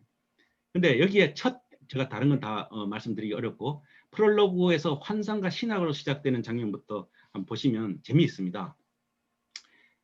뉴질랜드의 육지와 바다가 생명의 씨앗을 이제 기다리고 있는데 바다에서 수평선으로 뭔가 노래가 불려 터집니다. 그러다가 신이 물을 지닌 고래 한 마리가 탁 솟아오르는데 거기에 보니까 이 고래 앞에 있는 혹들이 뭐냐면 거대한 문신으로 보이는 겁니다. 그리고 그 바로 위에 한 남자가 타고 있다는 거죠. 이게 웨일 라이더라. 고래 타고 온 사람입니다. 그런데 와서 이 작은 씨앗을 던지니까 숲속에 던지니까 비둘기가 되고 바다에 던지니까 뱀장인 것 같고 예, 자 그렇습니다. 심지어 뭐 여기가 오늘날 얘기하지만 실뱀장이가 어디서 자라는가 이것을 해양학적으로도 아마 검증한 이쪽하고도 연결된다고 얘기도 들었습니다. 그러자 이제 대지에서는 한 남자가 나오는데 이게 바로 마오리족의 이 탕가타라는 인간이 최초로 나오는 겁니다. 지금도 아마 뉴질랜드 사람들은 마오리족 춤추다 보면 혓바닥 길게 내밀고 눈 부라리고 이게 문신한 게 그 문신이 사실은 고래에 새겨진 문신을 사람 피부에 새긴 겁니다. 자, 그런데 이 웨일라이드에서 중요한 것은 과연 추장을 승계를 하는데 남자만이 돼야 되느냐, 이게 깨지는 겁니다. 계율이. 왜? 남자는 가면 갈수록 애가 희미해지고 이 여자애가 뭐냐면 이걸 보다 못해서 나도 할 수 있다. 그러니까 추장이 여자는 안 돼. 그래서 시험을 합니다. 고래뼈를 하나 바닷속에 던지니까 그거를 가서 구해오는 사람에게 추장의 이 승계 능력을 주겠다라고 했는데 나중에 그거를 가져와서 여자애가 가져옵니다. 그런데도 안 믿어요. 안 믿으니까 할머니하고 이 손녀가 기다리고 있다가 바로 아까 얘기했던 고래가 떼거리로 와가지고 바닷가에서 이렇게 죽고 있는 거예요. 거기에 바로 그 여자아이가 가서 이 고래한테 묻습니다. 여기 죽으러 왔습니까? 살러 왔습니까? 예, 이 뉴질랜드 말로 묻습니다. 그러니까 이 고래는 말을 안 하지만 지느러미를 들어 올리면서 신용을 하는데 그것은 너희 인간이 결정할 문제다. 라는 이 메시지를 줘요. 이걸 작가가 이 생태적 마인드를 찾아내기까지 지루하게 이루어지는 작품을 씁니다. 이걸 영화로 만들었던 거죠. 마지막에는 영화로 소설에서 나오는데 이 아이가 이 고래를 타고 물밑으로 가는 것, 가다가 나중에 얘를 놔줍니다. 왜냐면 아까 너희가 결정을 해라. 한 번 더 기회를 주겠다면서 올려보내서 얘가 바닷가에 쓰러져 있는 것을 구하는 장면으로 끝이 나는데요. 이게 바로 웨일 라이드라는 뉴질랜드 마오리족들의 만든 영화입니다. 아마 이번에 뮬란 감독이 이 여성 감독이 아마 필이 꽂혔을 겁니다. 그래서 이 감독을 썼더라고요. 자, 해양문학의 바다는 얼마나 깊고 얼마나 넓은가. 이거는 우리 인간이 뭐냐라고, 인간을 잴 때 어떻게 측정할 수 있냐. 인간을 재는 지상의 척도는 아직 있기 어렵습니다. 왜? 다 다르니까요. 자, 그 다음에 로빈슨을 봅시다. 그럼 로빈슨을 보시면 이 로빈슨 크루소를 보면은 다 아시다시피 이거 역시도 내용은 건추리면 아주 간단합니다.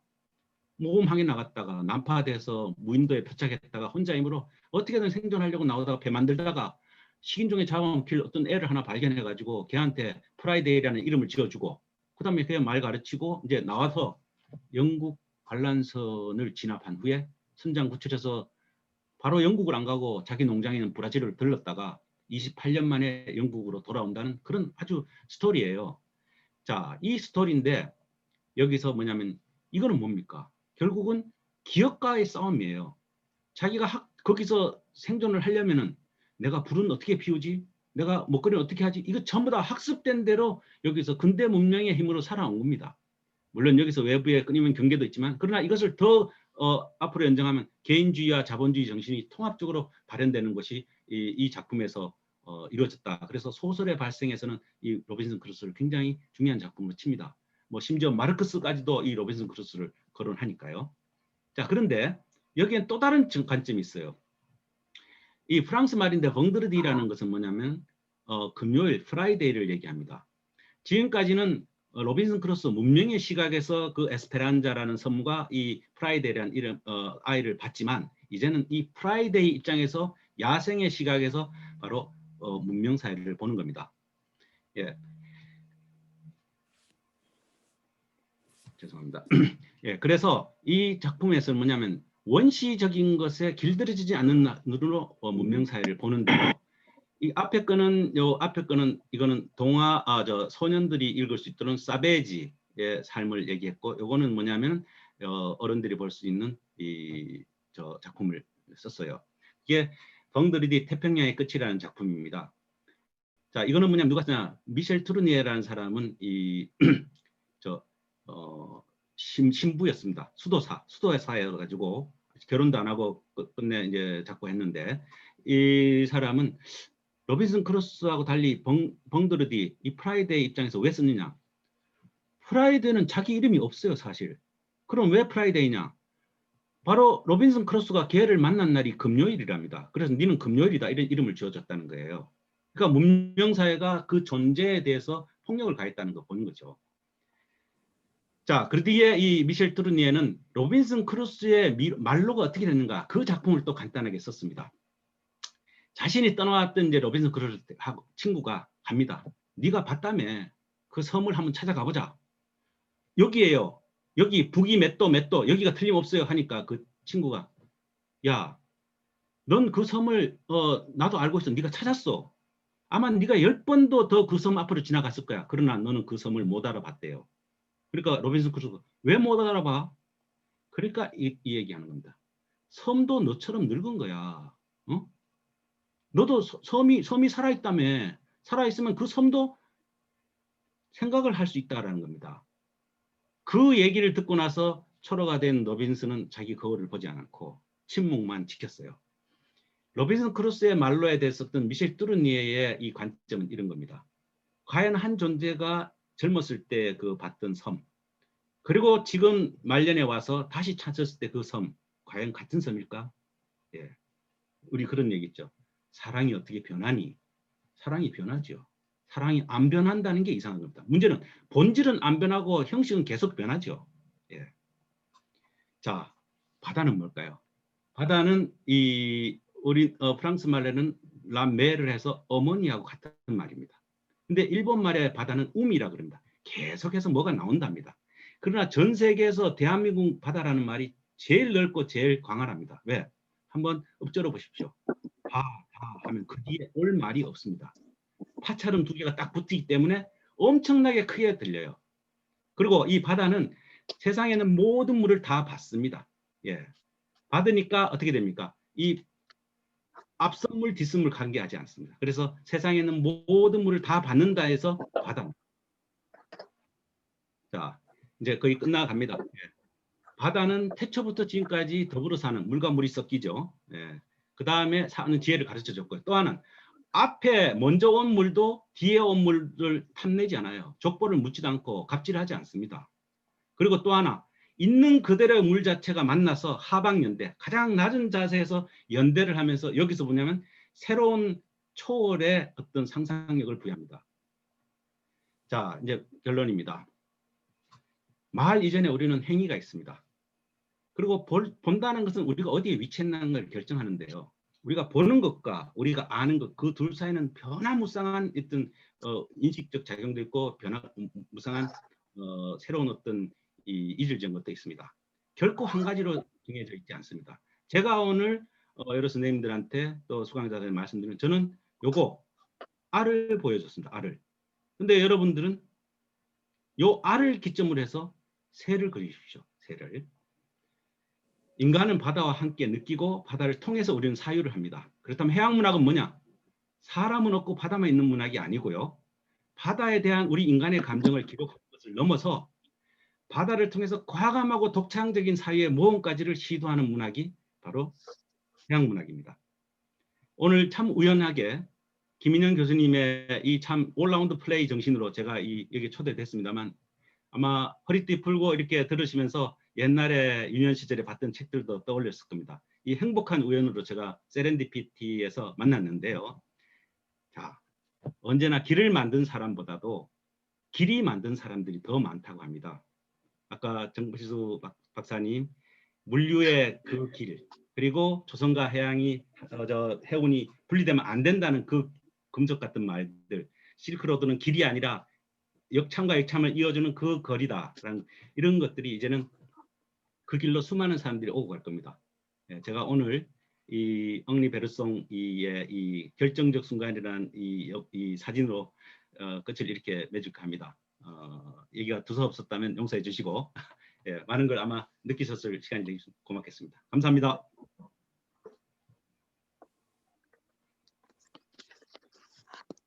예, 최 교수님 진짜 감사합니다. 예, 우리가 저는 좀 뱃사람이기 때문에 이 문학이라는 얘기는 잘 모르고 이렇게 벌로 살아왔는데 오늘 교수님 강의 들어보니까 참 좋은 내용이 참 많습니다. 저는 다른 것보다도 온 그 선생님이 있었다는 귀향이라는 그 시에 뱃사람의 아내가 그 눈에 천리길 바다가 들어있다는 그 참 문구가 너무 좋은 것 같습니다. 예. 우리가 바다 사람을 남편을 갖고 있는 부인들은 정말 학수고대하면서 그 남편 돌아오길 기다리는데 그 참 천리길 바다가 들어있지 않겠습니까? 그 표현 너무 좋은 것 같습니다.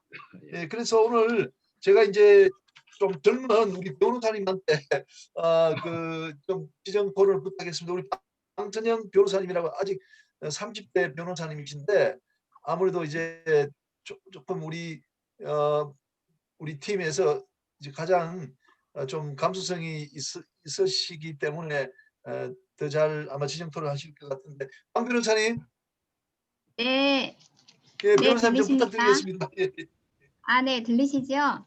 예. 네네. 저는 방선영 변호사라고 하고요. 30대는 아니고 40대입니다. 그렇습니다. 네, 정말 반갑습니다. 법무법인 백석에 있는 변호사이고요. 저는 주로 송로를 많이 해서 이제 그 전공 서적이나 소송을 하면서 필요한 자료 외에는 사실 인문학 서적을 볼 기회가 저도 없지만 요번에 그 최 박사님의 그런 이제 지정 토론을 맡게 된 계기로 저도 이제 인문학에 대해서 이게 정말 베이스로서 중요하다는 생각을 했고요. 일단 그 제3의 눈을 말씀하시면서 시지각적 인식으로 감흥을 한다는 말씀, 그래서 보는 것이 아는 것과 결합이 된다는 그 말씀에서 그래서 아는 만큼 보인다고 하는구나. 그리고 저도 의뢰인분들한테 항상 뭐 주장만 하시지 마시고 항상 사실 팩트랑 증거 에비던스가 세트로 가야지 저희도 그렇게 해서 서면을 이제 완성을 해야지 이제 승소를 할 수가 있고 원하는 결과를 얻을 수가 있거든요. 그래서 그런 생각도 하면서 이제 그 문학 작품도 각자 어떻게 읽느냐에 따라서 정말 달라질 수가 있구나. 저는 모비딕의 그 이스마엘이 그 이삭 이스마엘인 줄도 몰랐고 전혀 몰랐습니다. 그런데 되게 좀 새롭게 아는 만큼 잘 보이게 되어서 너무 좋았던 시간이었고요. 그래서 제가 뭐 심청전이나 인어공주를 봤을 때 제가 봤던 저의 시각은 저는 이제 크게 그 오늘 나왔던 문학 작품에서 크게 두 가지를 생각했어요. 희생과 대가 그런 측면. 그래서 그러니까 뭐 살고자 하면 죽을 것이고 죽고자 하면 살 것이다. 그런 첫 번째 측면이 있었고 또 그런 생존의 의지. 특히 바다는 좀 너무 거칠고 제가 항해를 해본 적은 없지만 아주 거칠어서 정말 어떤 삶과 죽음에 대한 그런 걸 생각해 보게 하는 그런 공간이 될 것 같거든요. 그래서 그 두 가지를 좀 생각을 했었고요. 저는 이제 심청전에서도 인어공주에서도 그 생전에서도 눈을 뜨게 하기 위해서는 인당수에 빠져야 해서 자기 생명을 희생해야 되고, 인어공주도 다리를 얻기 위해서는 목소리를 희생을 해야 되잖아요. 그래서 모든 것에는 뭔가 희생과 대가 없는 것은 없구나 이런 생각을 했고, 이제 자기 목숨을 던지는 게 제일 거룩한 희생이니까 관련해서 저는 갑자기 그게 생각이 났었어요. 그 유대인 그 수용소에서 한 명이 탈출하면 그때 10명을 아사 감옥으로 보내는 그런 것을 나치가 했었는데, 그때 한 명이 탈출을 해서 10명이 이렇게 무작위로 선정이 돼서 아사 감옥으로 보내지려고 할 때, 아사 감옥은 아예 빛과 그런 게 다 차단이 되고 아무것도 안 줘가지고 굶어 죽게 만드는 감옥이거든요. 그래서 그때 그 꼴배 신부님이란 분이 어떤 사람을 대신해서 아사 감옥에 가겠다고 자청을 해서 그 희생을 했던 일이 있는데, 그런 자기 생명을 내놓을 수 있는 수준의 그런 희생은 무엇인가 이런 생각을 좀 했습니다. 그리고 곁들여서 인어공주에 대해서는 목소리를 희생해서 다리를 얻었는데, 그러면은 제일 중요한 목적은 왕자한테 다가가고 자기의 마음을 얘기를 하는 거니까 왜 시간을 들여서라도 글을 배워서 자기의 정체성을, 이제 박사님께서도 정체성 얘기를 하셨는데, 저는 글을 배워서 자기 정체성을 드러내고 내가 너를 구했다, 원래는 인어인데 뭐 어쩌고 저쩌고 이렇게 히스토리를 이렇게 확실히 얘기를 해주는 게 좋지 않았을까, 항상 좀 그게 아쉬웠는데요. 그랬고, 두 번째는 그 삶에 대한 의지와 생존력 관련해서 모비딕에서도 이스마엘 혼자 살아 돌아왔잖아요. 그래서 뭐 모비딕의 주제가 아닌지는 모르겠지만 저는 이스마엘이 살아 돌아오기까지 아주 그 어려운 과정에서도 삶에 대한 끈을 놓지 않고 살려는 그 의지라는 데서 조금 이렇게 어떤 힘들 때도 그런 데서 좀 힘을 얻고요. 그리고 그 노인과 바다는 오늘 나오지 않았지만, 노인과 바다에도 보면 그 노인께서 나가셔가지고 그 고래는 잡았는데 계속 이제 막 끌려가고 막 상어가 먹히고 하다가 그 이제 어쨌든 사셔야 되니까 가지고 갔던 음식과 물은 다 떨어진 상태에서 그 즉석에서 이제 물고기를 잡으셔가지고 이제 또 손질을 해가지고 배에다가 이렇게 말려두시거나 해서 어떤 물고기는 수분이 많으니까 수분 섭취를 위해서는 이 물고기를 나중에, 그러니까 그게 좀 맛이 없었나 봐요. 역하지만 억지로 이렇게 수분 섭취를 위해서 역한 물고기를 씹어 드시고 이런 게 나오거든요. 그래서 저는 그런 거 볼 때 어쩐 생존의 의지 이런 게 느껴지면서 오히려 그 삶에 힘들 때 힘이 되는 것 같아요. 그래서 저는 노인과 바다에서 그 노인이 그 좀 먹기 힘든 물고기를 살기 위해서 억지로 좀 씹어 드시는 부분이랑, 그 블랙북이라는 영화를 아시는지 모르겠는데, 그 2차 세계대전 시절에 유대인 여성이 스파이 역할을 이제 우연치 않게 하게 되는 그 영화인데요. 블랙북에서도 그 미모의 여성이 그 이제 좀 이게 뭐죠? 인슐린을 과다 투여받는 장면이 나와요. 그래서 인슐린이 과다 투여된 상태에서 살기 위해서 자기 핸드백에 있던 초콜릿을 막 집어내서 이렇게 힘들게 뜯어가지고 우적우적 그 입안에 다 꾸역꾸역 밀어 넣어서 먹는 장면이 있거든요.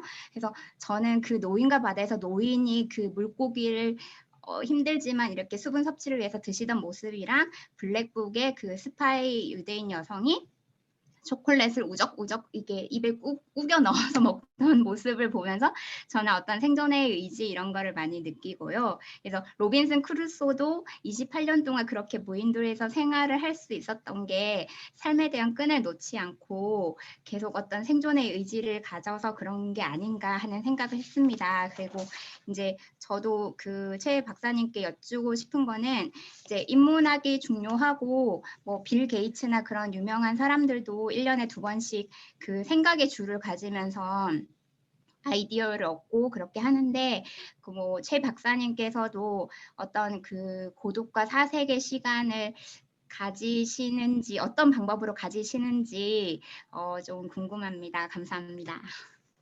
예, 네, 감사합니다. 감사합니다. 네. 예, 답변 드릴까요? 예, 방 변호사님 그 좋은 네. 좋은 코멘트 감사합니다. 평소에도 이렇게 문학이나 영화를 많이 보시는 것 같아요. 통찰력이 대단하신 것 같고, 이렇게 하겠습니다. 대답하시기 전에 오늘 좀 특별한 분들이 많이 또 들어오셨는데요. 여기 예. 그 순천대학의 박홍균 교수님, 물리하시는 교수님이 또 들어와 계시고, 또 다음 주에 발표하실 이진환 교수님도 들어와 계십니다. 그래서 박홍균 교수님하고 이진환 교수님이 뭐 인사 겸해서 코멘트 잠깐 부탁드리고, 또 지정 토론자신 권호인 그 사장님 말씀 듣도록 하겠습니다. 박 교수님 들리시나요? 박홍균 교수님?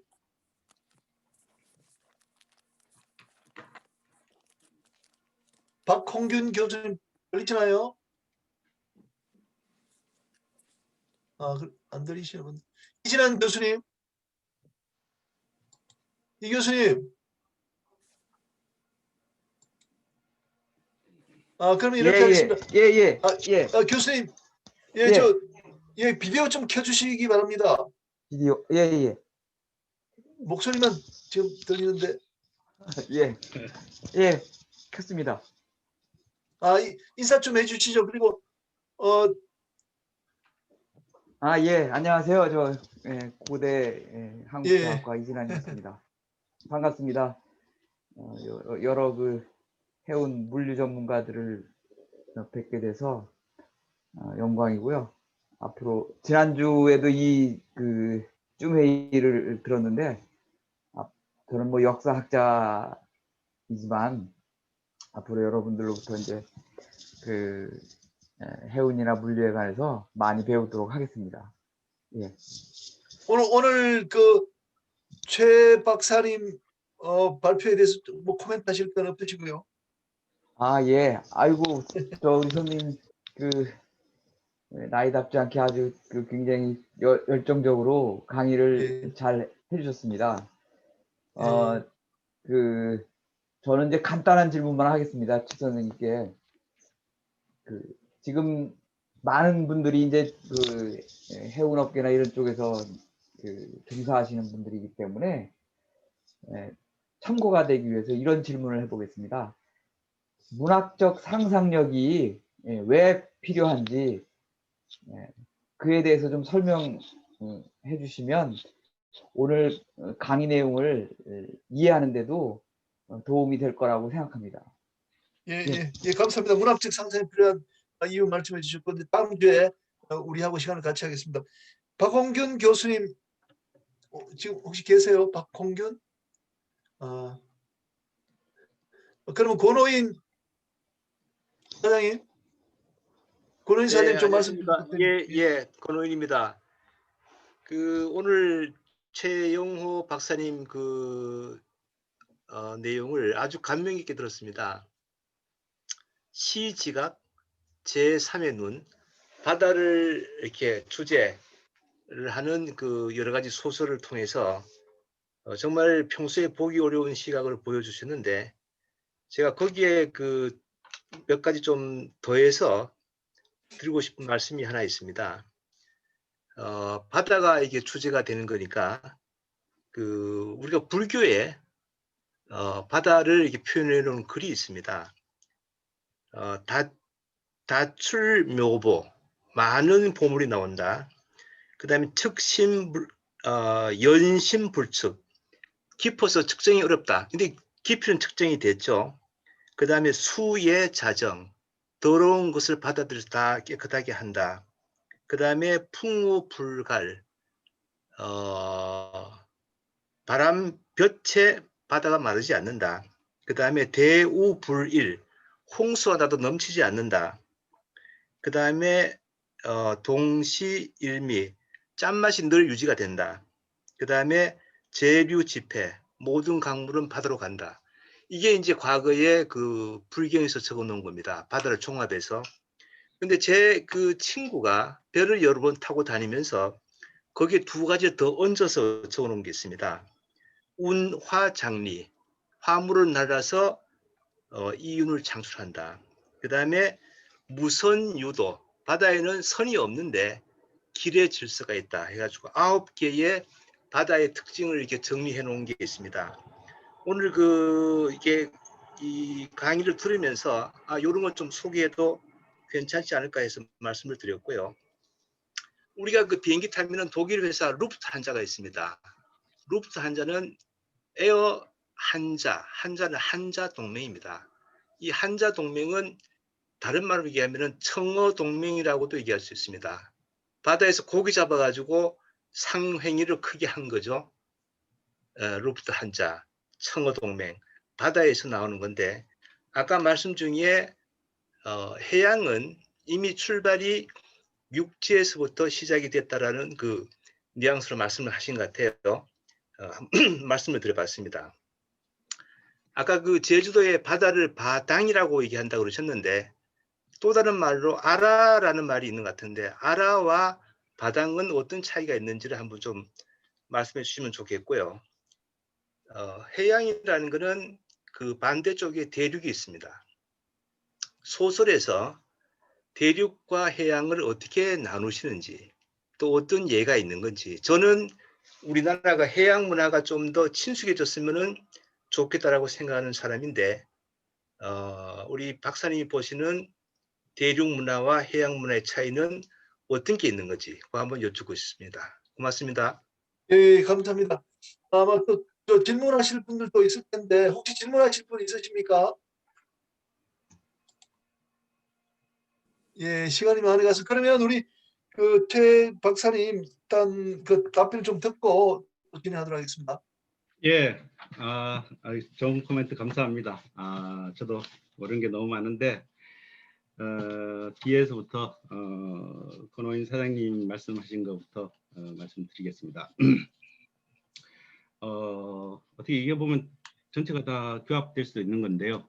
우리는 삼면이 바다라고 얘기를 하면서도 아까 해방 정책, 해금 정책 이런 것이 나오다 보니까 심지어 울릉도 독도를 갖다가 공도 정책, 섬을 비워주는 게 마치 섬을 관리하는 양, 워낙 그쪽으로 많은 죄를 짓고 간 사람들이 많아서 그런지 몰라도 심지어 또 옛날 세금 안 내고 도망갔던 사람을 그 추세 경차관 해가지고 그 표회록에 나오는 체부 거기까지 가서 세금 받으러 가다가 결국 아버지 돌아가셨다는 얘기 듣고 오다가 표류를 당하죠. 예, 그런 거 보면은 우리는 바다를 땅을 보던 시각으로 바다를 보다 보니까 바다가 가지고 있는 여러 가지 그 개방성과 상상력 부분이 좀 약한 것 같습니다. 그러다 보니까 해양문학 작품들도 대부분 안으로 이렇게 기울어지고 전 세계에서 여성이 해양문학의 주인공인 나라는 우리나라밖에 없습니다. 제가 봤을 때 해녀가 주인공이고요. 또 동시에 또 뭐냐면 심청이도 어떻게 보면 여성인데 대부분 서양에서는 개척하고 식민지 건설하고 나가고 도전하고 이런 게 있지만 우리는 대부분 뭐냐면은 그런 부분에서는 좀 다른 어떤 형태가 있습니다. 이게 아마 대륙문학과 해양문학의 차이일 수도 있는데요. 그리고 아까 불교에서 말씀하셨던 거 두 가지 더 보태서 9가지 이런 것은 뭐냐면 물질적, 실물적 상상력과도 관계됩니다. 이게 뭐냐면 구체적으로 우리가 추상적이고 공상적 상상력 같은 경우는 이 토대가 없다 보니까 가슴에 안 와닿는데 대부분 뭐냐면 해양을 얘기하면서도 야, 먼바다 가니까 힘들지 이렇게만 하든 자기가 경험하는 그것이 다 경험이라고 생각. 그 일일이 경험을 하나하나 분석하려고 하면은 물질적이고 실물적인 얘기가 바탕이 안 되면 이해가 잘 안 되죠. 그래서 저는 그 불교에서 이 귀한 말씀은 이건 앞으로 문학하는 작가들이 좀 많이 알았으면 좋겠다고 생각이 되고요. 예, 그 다음에 아라와 바당에 대해서는 저는 바당은 제주도 사람들이 바다와 마당, 바다를 마당이라는 뜻으로 한다는데 아라는 물을 얘기하는 거 아닌가 싶기도 해요. 그래서 그거는 제가 아주 좀 더 깊이 생각을 못 해봤습니다. 그리고 아까 전에 그 이진환 교수님께서 한 말씀 하셨는데 문학적 상상력이 왜 필요한가? 예, 문학은 다른 장르와 달리 문학이라는 그 공간을 작가가 창조하면서도 거기에 모순까지를 다 포함합니다. 근데 그 모순을 포함할 때 최선을 다해서 포함합니다. 셰익스피어의 작품에 보면은 데스데모나라는 그 아주 미인이 나옵니다. 그런데 그 미인은 보면은 너무나 사랑스럽고 모두가 탐냅니다. 그런데 그 작품을 보면 동시에 뭐냐면 이아고라는 악의 전형이 나옵니다. 그럼 그거를 읽다 보면 이 죽일 놈하고 느낌이 들지만 작가로서는 이아고를 최선을 다해서 악의 상징으로 그려야 됩니다. 자, 그런데 그게 그럼 그런 현실이 있냐? 있을 만하면서도 없는 현실이에요. 만약 그렇게 되면 세상이 어떻게 되는가? 그거를 이제 비극 그 작품이 그게 대부분 그 유형인데 비극 리어 왕이라든가 대부분 읽고 나면 아, 속 시원하다. 뭐 속이 좀 찜찜하지만 그래도 이렇게 운명적으로 운명은 뒤에서 오고 숙명은 앞에서 온다는데 그걸 다 이 주인공이 헤쳐나가네. 거기서 우리는 대리 만족도 하고 동시에 뭐냐면 하나의 틀을 얻는 것이죠. 그래서 문학적 상상력은 바로 뭐냐면 그 모순됨까지 다 포함할 수 있는 장르다라는 겁니다. 그걸 우리는 상상력을 통해서 한번 재배치하되 작가들이 우리나라 그 많은 작가들이 실패하는 작가들이 왜 하느냐? 문제적 인물을 창조하기가 상당히 뭐냐면은 이 공부도 많이 해야 하는데 그것이 좀 실력이 얕습니다. 대부분 여기 계신 분들은 옛날 염상섭의 3대를 보면서 야 이게 도대체 이렇게 어떻게 이 한 대를 이어오면서 이렇게 순환을 겪는가. 하근찬의 순환 2대 보면은 한 사람은 6.25 때 또 한 사람은 어떨 때 일제시대 때 이렇게 서로가 이 고통 속에서 어떻게 이 집안의 운명이 이어지냐 이런 어떤 대서사극들이 점점점 없어지죠. 최근에 와서 철도원 3대라는 황석영 씨의 작품이 그래도 유일하게 대서사를 구현하고 있는데요. 바로 그래서 모순을 포함하는 장르는 뭐냐면 일단은 그 등장인물들을 놓고 그 인물들에게 내 마음대로 움직이는 게 아니라 그 인물이 갖고 있는 속성을 집약을 시켜야 됩니다. 박경리의 토지를 읽어보면 그게 뭡니까? 토지가 어디 땅이라는 뜻이 아니고 한국의 근현대사를 다 꿰뚫은 작품입니다. 그래서 그 인물이 500명이 나오면 500명마다 다 각자의 사는 위치와 자기의 직업과 자기의 삶의 세계관이 있어요. 그거를 한 울타리 속에서 풀어놓는 거죠. 이게 문학적 상상력에는 굉장히 중요한 겁니다. 예. 그래서 작가들이 이 퍼소나라는데 인물을 통해서 자기가 드러내지만 자기가 주관하지는 않는다. 풀어놓는다. 그래서 이거를 갖다가 바흐진이라는 사람은 다성학이라는 다성학적 울림이라는 소설 속에서 그런 인물들이 서로 교합할 수 있도록 하는 겁니다. 그래서 지금 우리나라에서 지금 최고의 작품을 쓴 게 벽초 홍명희의 인꺽정, 그다음에 박경리 선생의 토지 이런 작품들이 거론되는 이유가 그 인물을 작가가 창조했지만 자기 마음대로 재단하지 않는다는 것. 그게 그 문학적 상상력이 필요한 거라고 볼 수 있습니다. 그리고 아까 저 변호사님께서 빌 게이츠가 인문학의 중요성에 대해서도 말씀 많이 하시고 또 빌 게이츠가 책을 참 많이 읽습니다. 한 번씩 얘기해 보면은 털어놓는 얘기들이 책들이 엄청난데 결국은 뭐냐 이게 저보고 아까 인문학을 하면서 고독과 사색을 즐기느냐? 저는 고독과 외로움은 좀 나눠봅니다.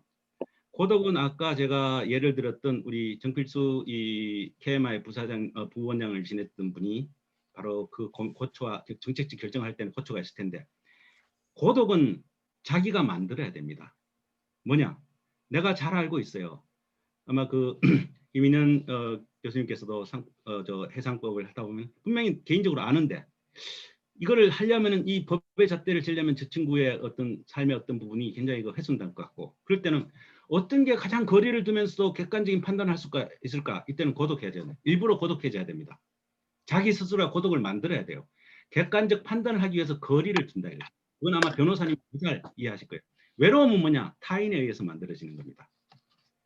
보고 싶다. 내가 보고 싶다. 이런. 그래서 외로움과 고독을 잇는 다리가 저는 그리움이라고 생각을 합니다. 그래서 그 두 개를 합쳐질 수 있고요. 특히나 저 법학자, 세계적인 법학자들이 이 문학책을 많이 읽는 이유가 뭐냐면 어떤 관점에서 보면은 제대로 보일 수 있을까? 예. 제가 저 동화를 얘기해서 안 되겠습니다만은 그 권정생 그 동화 작가의 강아지 똥을 다 알 겁니다. 강아지 똥 쓸모없다. 전부 다 팽개치고 지나가는 수레가 바퀴가 자기 몸을 뭐 두동가리 내도 그리고 비가 오면 몸이 흐물어지고 햇빛이 나면 다시 뗀뗀해져도 문제는 뭐냐면 이 강아지 똥이 울고 있는데 어느 날 보니까 자기 몸에서 민들레가 피는 거예요. 누가 참외를 먹고 똥을 싸가지고 그 안에 민들레 씨가 참외 씨가 들어가서 그런지 몰라도 자 자기가 이렇게 허루숭이로 살아도 쓸모 있는 존재라는 것을 어떤 관점에서 봐야 되느냐 이런 것들이 이 어떤 고독과 이 문학의 힘이라고 볼 수 있고요. 아까 저 굉장히 그 생존 의지를 위해서 로빈슨 크루소에서도 작품 냈고 블랙북에서 그 유태인 여성의 그 초콜릿 얘기, 그리고 노인과 바다에서 그 맛없는 고기도 먹으면서 살았는데, 이거는 뭐냐면 이순신하고도 연결될 수 있습니다. 필사즉생, 필생즉사라고 있는데, 거기서 필생즉사라는 말은 중요한 게 아니고요, 필사즉생이 중요한 겁니다. 뭐냐? 죽으려 하면 살 수 있다라는 얘기는 뭐냐면, 뒤집어 얘기하면 너 어떻게 살래? 이 얘기입니다. 즉 죽을 각오를 해서 살으라는 뜻은 아니고, 죽으려 하면은 산다는 거예요. 그러니까 최선을 다해서 죽으라는 말이 아니라, 너 이렇게 됐을 때 어떤 편을 들래라는 말도 지금 우리가 다 이루어지고 있습니다. 변호사님이니까 훨씬 더 변호인에 대해서 더 이제 하지만, 때로는 변호인이 말을 못하는 경우 있죠. 뭐냐면 이 사람이 나한테 의뢰를 했는데, 옛날에 미국의 유명한 케이프 피어라는 영화도 그거더라고요. 이 범죄자가 범죄 사실 들으면 변호인이 이거는 죽일 놈인데 이 사람을 위해서 변호를 해야 되니까, 그랬을 땐 정말 고통스러울 거예요. 그러나 그때는 뭐 기도하는 수밖에 없고, 그러나 그 나중에 변호인법을 어겨가지고 결국은 그 와서 보복을 하러 오지 않습니까? 그래서 나중에 결국 강물에 다 휩쓸리는데, 심청전의 희생, 그리고 아까 이스마일의 그 생존 의지, 그다음 노인과 바다에서 끊임없는 운명에 도전하면서도 살아야 된다는 이거, 그리고 블랙북에서의 그 유태인 스파이의 그 초콜릿 먹는 거, 이 모든 게 끊임없는 그 생존과 관련됐다는, 그 굉장히 중요한 얘기입니다. 이 여러 작품을 하나 깰 수 있는 것은 또 변호사님이기 때문에, 그 법률 그걸 일을 하시다 보면은 참 이 공감하는 부분들이 많아서 아마 그것이 제일 보였을 것 같아요. 그러나 저는 거기 아까 얘기하면서 심청전에서의 희생은 이제는 저는 다시 해석해야 된다고 생각합니다. 심청전을 읽어보시면 그것이 심청이가 몸을 바쳐서 그 공양적 300석에 팔려서 물속에 수장돼야만이 된다라는 그런 어떤 것이 만약에 등 떠밀듯이 이게 효녀라고 한다면 저는 아니라고 생각해요. 지금 이 시대는 분명히 그거는 뭐냐면 그거를 그렇게 만든 그 시대가 도대체 왜 생사람을 거기 넣어야 아니 꼭 눈을 뜨느냐, 이런 문제가 있고요. 그다음 또 하나가 이제 이 인어공주인데, 인어공주도 뭐냐면 그게 다리를 얻는 대신에 자기 말을 잃어버린다면은 가서 내가 당신을 구해준 왕자 당신을 구해준 그 사람이라고 자기 정체성을 드러날 때 자기는 말을 못하고 물거품이 된단 말이에요. 이 비극적인 거. 그래서 종자의 자기 정체성은 분명히 찾아내야 되는데, 그런 것들이 바로 뭐냐면은 동화 속에 있는 굉장히 인간의 존엄성에 대해서 얘기해 줄 수 있는데, 그거를 우리나라에서 외국 애니메이션 작품에서 그걸 다 아주 해피엔딩으로 다 바꿔버려요. 본질을 놓치고. 예, 그렇습니다. 그래서 이런 부분도 우리가 문학 작품을 봐야 되고, 그다음 마지막으로 아까 처음에 말씀하셨던 그 인문학과 시지각적 인식, 이런 부분은 이거 저는 세상을 보고 어떤 사물을 볼 때 항시 이 두 개가 같이 있다는 것. 그래서 이 두 개가 같이 있다는 것을 잊어버리고 그냥 보이는 대로만 생각한다면 생각하지 않고 사는 거하고 똑같다 생각합니다. 그래서 제 두서없는 어떤 이런 강의를 이렇게 좋은 코멘트를 해주셔서 감사드립니다. 예. 예, 감사합니다. 저기 나성호 조교 이 화면 공유 좀 꺼주시기 바랍니다. 예. 나성호 조교 화면 공유 끄고, 이제 예. 대단히 감사하고, 우리 최 박사님 정말 좋은 강의 해주셨는데 우리 박수 한번 보내드리도록 하겠습니다. 감사합니다. 그리고 토론하신 분들 너무 좋으셨고요. 제가 저기 보니까 처음 들어오신 분들 몇 분이 계셔가지고, 그 종합회사에 심재호 선생님 계세요. 종합회사 심재호.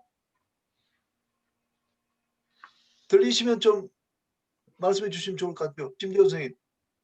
그리고 KIMFT 그 킴포의 유교관 선생님도 계시고요. 예, 유교관 선생님 계세요. 심재호 선생님.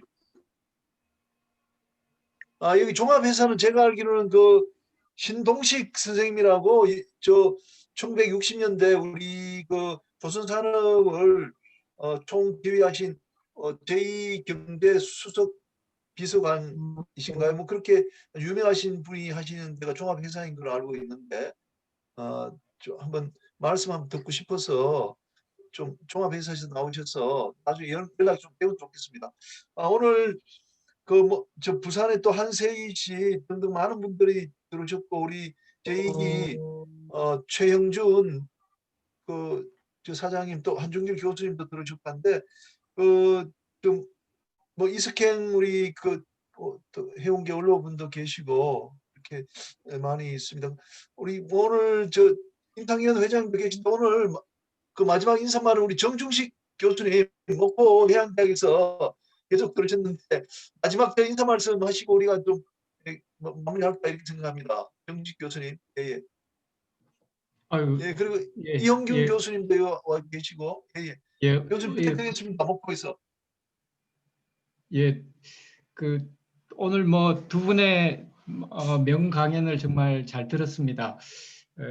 뭐 물류 부분에 대해서는 아까 제가 채팅창에서 잠깐 뭐 그런 정도로 뭐 약간의 그 동북아 공동 물류체 이런 관점, 그러니까 장보고와 징기스칸으로부터 어떤 시사점을 현대판에 이렇게 가져왔을 때 과연 우리가 어떤 전략을, 정교한 그런 전략을 가지고 이 시대에 맞는 그런 물류 경제 공동체로서 우리가 어떤 우위를 가져갈 건가, 뭐 그런 점에서 많은 생각을 하게 하는 부분이었고요. 두 번째로 이 문학 작품에 대해서는 참 오히려 이제 저는 제 인생을, 제가 살아온 부분을 어떤 문학이라는 하나의 틀 속에서 어떤 저의 캐릭터를, 제가 가지고 있는 DNA를 투영시켰을 때 저는 어떻게 살아왔고 앞으로는 어떻게 남아있는 저의 삶을 잘 살아갈 수 있을까, 뭐 그런 점에서 조금 시사점을 좀 뽑아내고 싶었습니다. 하여튼 오늘 두 분의 명강연 정말로 감사드리고 김인영 교수님께 다시 한번 감사드립니다. 감사합니다. 예, 감사합니다. 시간이 좀 너무 많이 흘러서 우리 최재형 우리 선배님도 계시고 많은 분들이 와 계시고요. 다음 주에는 우리 아까 말씀드린 이진환 교수님께서 고려 시대 때 우리 한국의 그 해운이 굉장히 번성했다는 사실을 여러분한테 또 알려주실 겁니다. 한 분은 지금 수배 중입니다. 그렇게 그 다음 주에는 우리 홍성용 그 차관님께서 해양 책량에 대해서 이제 그 발표를 해주시겠습니다. 오늘 시간이 1시간 정도 오버돼 버렸는데 아주 좋은 그 강의가 많았습니다. 혹시 뭐 마치고 나서도 좀 이야기하실 분은 여기 망에 남아서 좀 이렇게 뒤풀이 하도록 그렇게 하겠습니다. 여러분 오늘 대단히 수고 많으셨습니다. 감사합니다.